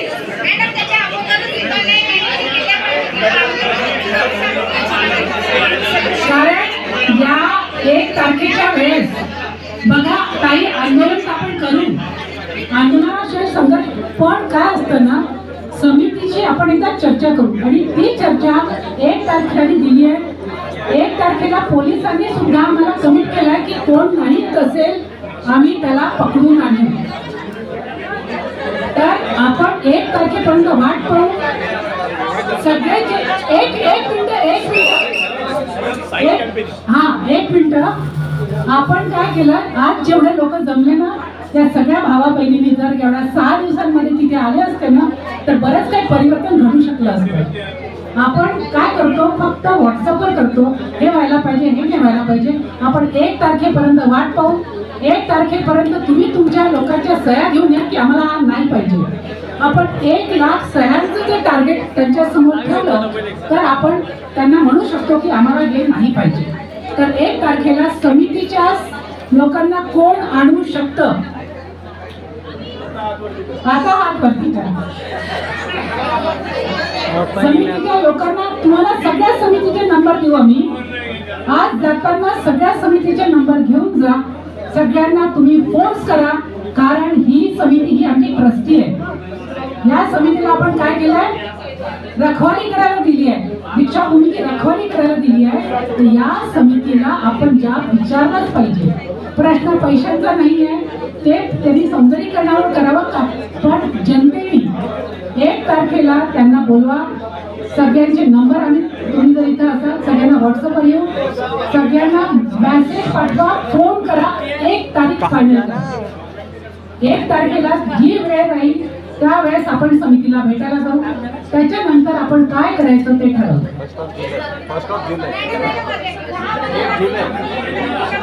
1 तारखेपर्यंत वाट पाहू.